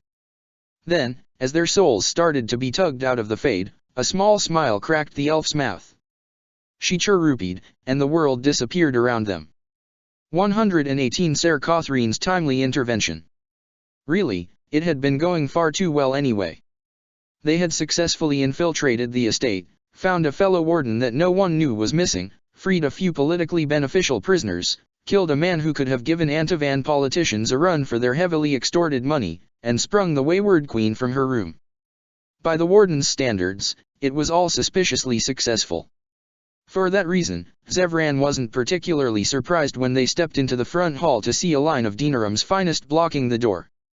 Loghain's personal guard dog, Ser Cothrine, was leading the rather flatteringly large group, and she, gutsy woman that she was, stepped forward to face the blood-covered trespassers. "Wardens," she said, and her voice did not even shake a little at the death glare Percival was sending in her direction. "Pity. In the name of the Regent, I am placing you under arrest for the murder of Rendon Howe and his men-at-arms." "The speed of your response is most auspicious," Zevran quipped quietly, hands resting not so subtly on his blades. "Surrender, and you may be shown mercy." Finian stepped forward smoothly, and Zevran bit back the urge to yank him back behind himself. He chided himself silently, the warden was more than capable. Against, head count, 16 steel-armored guards. Braska. "I'm afraid, Ser Cothrine, that there has been a misunderstanding.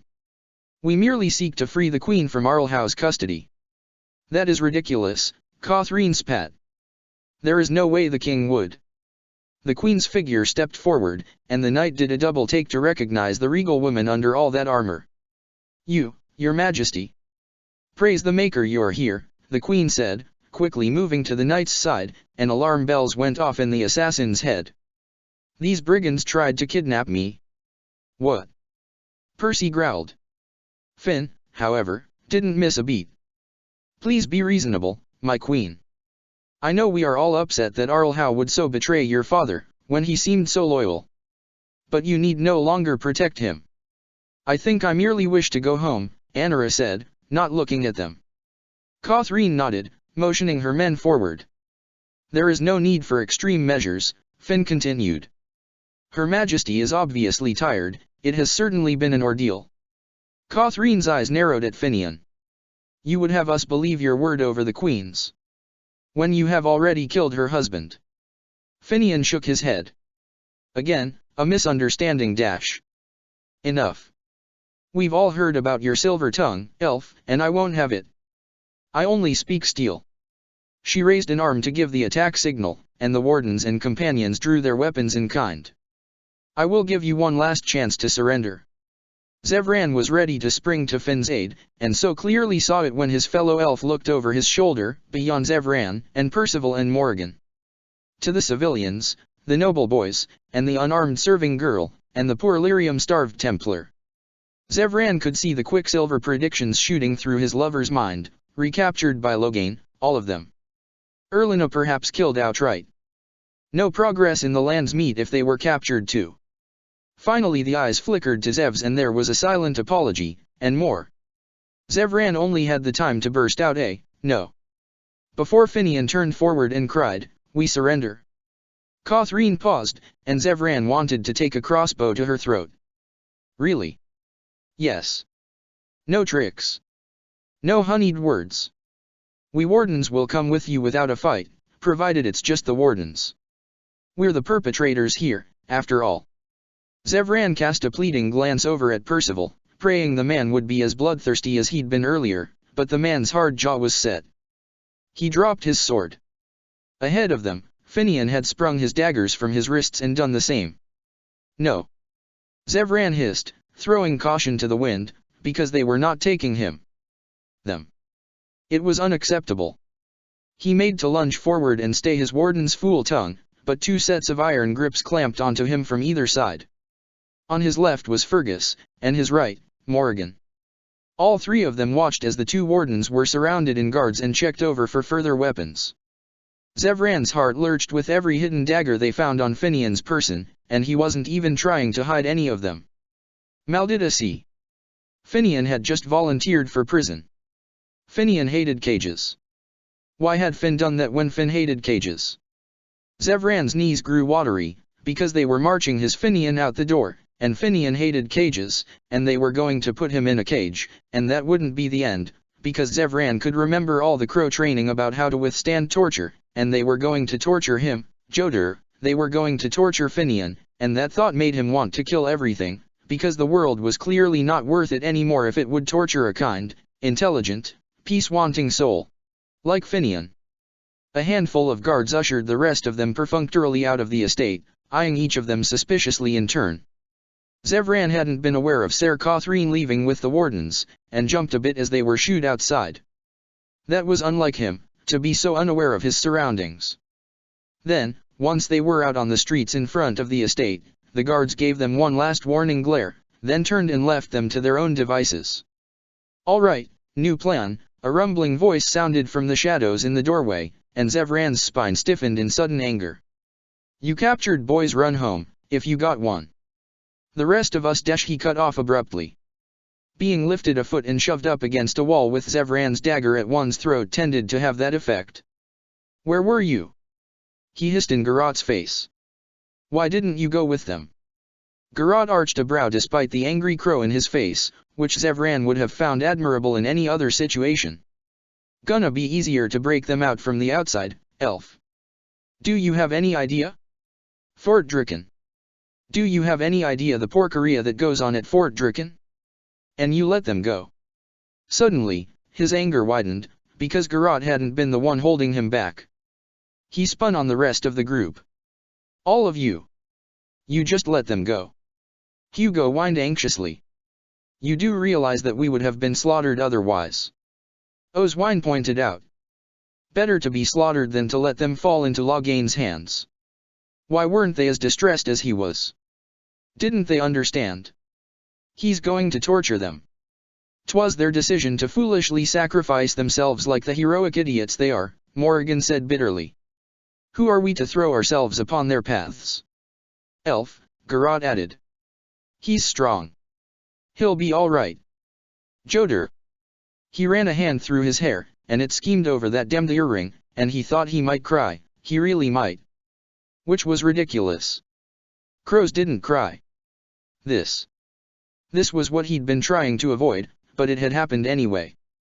This weakness, this terror, and this awful guilt that he hadn't just shoved the earring back into Finian's hands days ago and had done with it. And now it may be that he'd missed his window, that Finian would never be the receiver of a ridiculous little gesture that made his smile shine so damned bright that Zevran couldn't pull himself away. He'd give Finian that damned earring, one way or another. He took a deep breath to steady himself. If that cabron hurts a hair on his head, I am going to kill him in the most gruesomely painful way possible. And I am Crow. I know all the most gruesome, painful ways to kill people. A dwarven hand patted his back.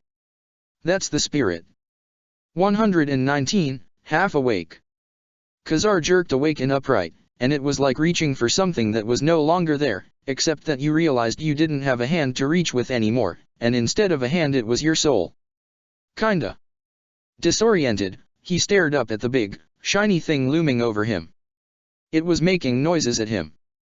Then another thing made soothing noises at the first, and a third, orangey one was directly in front of him, and there were hands on his face. Right. Sense. It seeped into him slowly, names coming to objects, so that he could identify a battered, riled Alistair arguing quietly with a calm, reasonable Felicity. And he'd just called Felicity reasonable. Losing the demon had obviously broken his brain. It took him another moment to realize that Mila was kneeling in front of him, turning his head this way and that. "What are you doing?" he asked, because, yeah, that was a little weird. Since when did Mila touch people? Was that a smile? Holy crap, that was a smile. Making sure your eyes are tracking. How do you feel? He thought about that for a moment. Like someone took sandpaper to my soul. It appears you still have one, at the least, she said, and the bald-facedness of it made him choke on a laugh. Wow, yeah. Okay, he'd missed that a little bit. She dropped his chin. What is the last thing you recall? Khazar blinked, and was surprised when he had to actually think about that for a moment. His head was a clamor, like someone had gone through his stuff and thrown it every which way, taking some things and leaving other, new things in their place. That was weird. This whole thing was weird. Actually, now that he concentrated on it, something felt wrong. He didn't know what, but a deep unsettlement nagged at him, telling him something was very wrong, but he couldn't tell what that thing was. I remember. Flemeth. Clearly. He rubbed his head, because there was more than that, but the memories were distorted and alien, as if seen through a twisted, extraplanar lens. He could tell the others were listening raptly. We. The empty spot inside him gave a peculiar throb. Maker, was his soul throbbing? Left Redcliffe alone. I remember that. Blasted through rock. Dead trenches, archdemon. That part was a little more distorted than the rest. He'd been pretty high on power, or something. It was like remembering a taste. He could remember the impression of it, but it was hard to actually recall in full. And something about a griffin? That's weird. Felicity stifled a laughing sound, and Khazar glanced over at her, only for his gaze to fall on Alistair. The Templar had decided he wasn't a direct threat and had put his sword away, at least, but he was bruised and burned 10 ways to feast day, and Khazar had to assume this was after Amel had applied liberal use of healing tricks. A flash of memory struck him, his hand, huge and black and spiked, yanking Alistair's shield around and back so hard that the attached arm popped out of its socket. The memory came along with an alien feeling of satisfied glee. His stomach lurched, and Mila helped him bend over while he heaved. More impressions ran through him, blasting Felicity across the cavern, laughing as he encased Leliana in ice, looking up Mila's arrow and smiling as he tried to drag her down with him. And Jowan. Wait, Jowan had been there?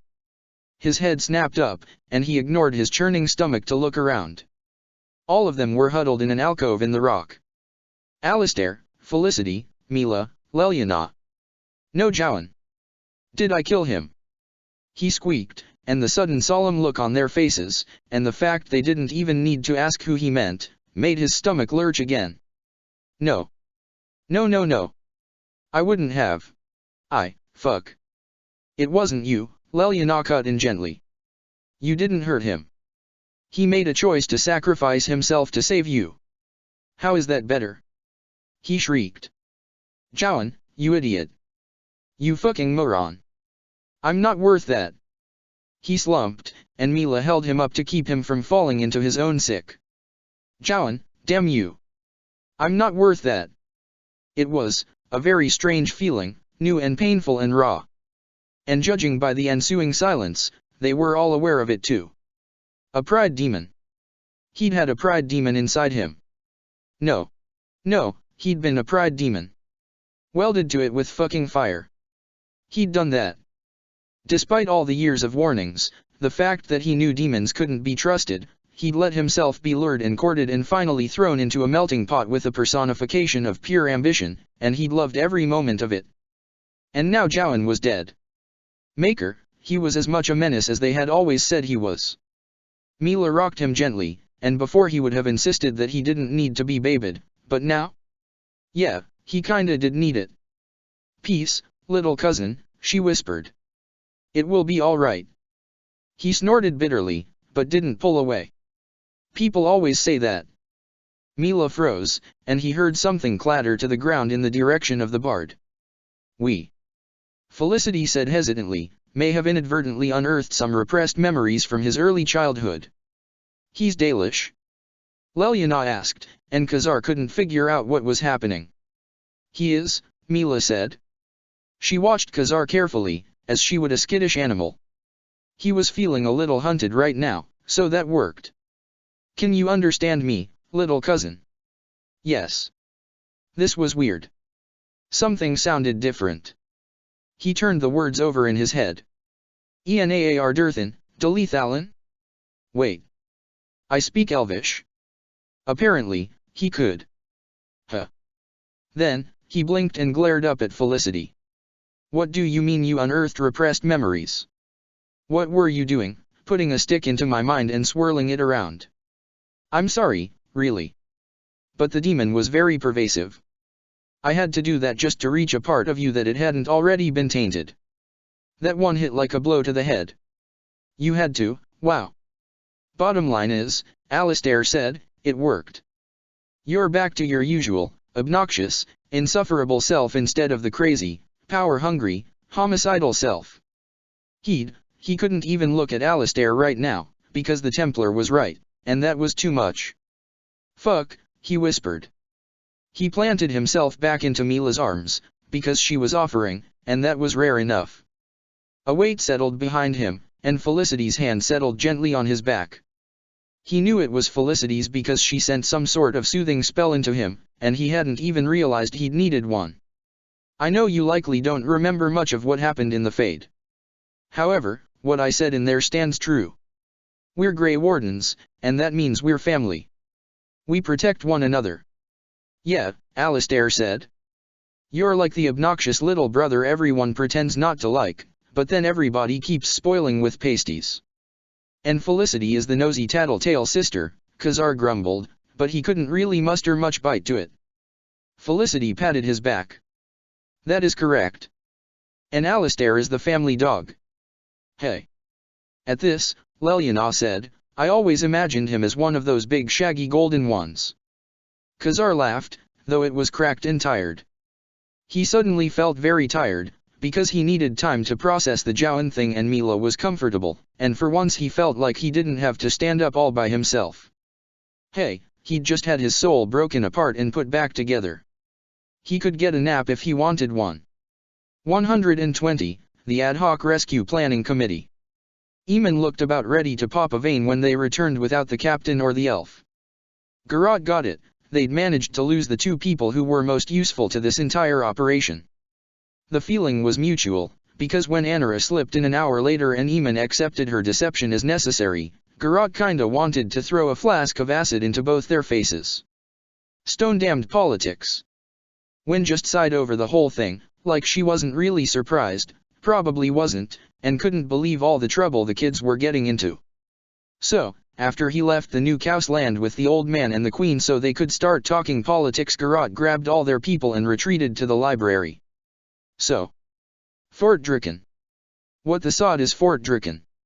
Wen settled into a chair. It is the royal prison here in Denerim. If Percival and Finian have been arrested and sentenced, which, they would be, that is where they will be housed. Big fortress? Hard to break into. Essentially, yes. Good. I love a challenge. He paced the room. They were all watching him. Wynne, and Sten, and Zevran, and Okaran, and Morgan, and the sodding dog, because he was the warden here now.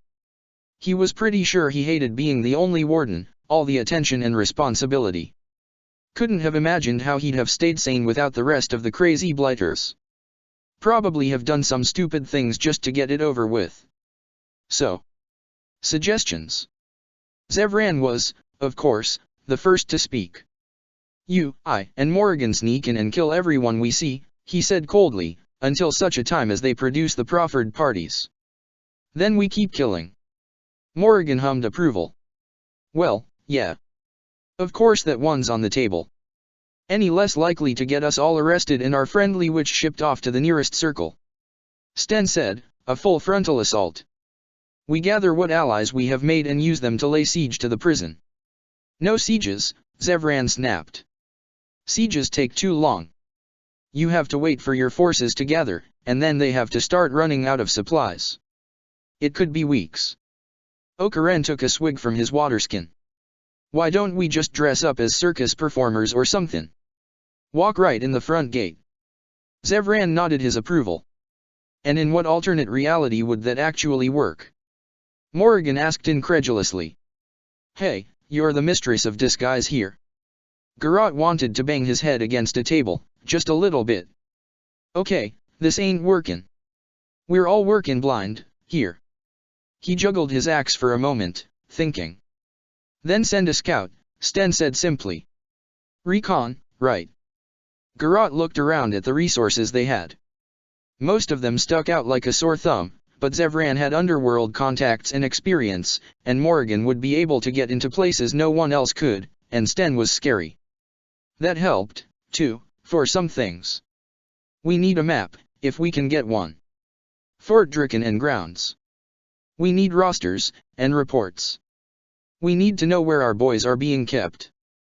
And something to cover our asses when we get caught. They were all looking at him again, waiting for orders, and that was ridiculous, but no one else was around to give them. Fine, whatever. That meant they did this his way. We're gonna do this right, people. That's the only way to get our boys back. Check the description for the links to the author.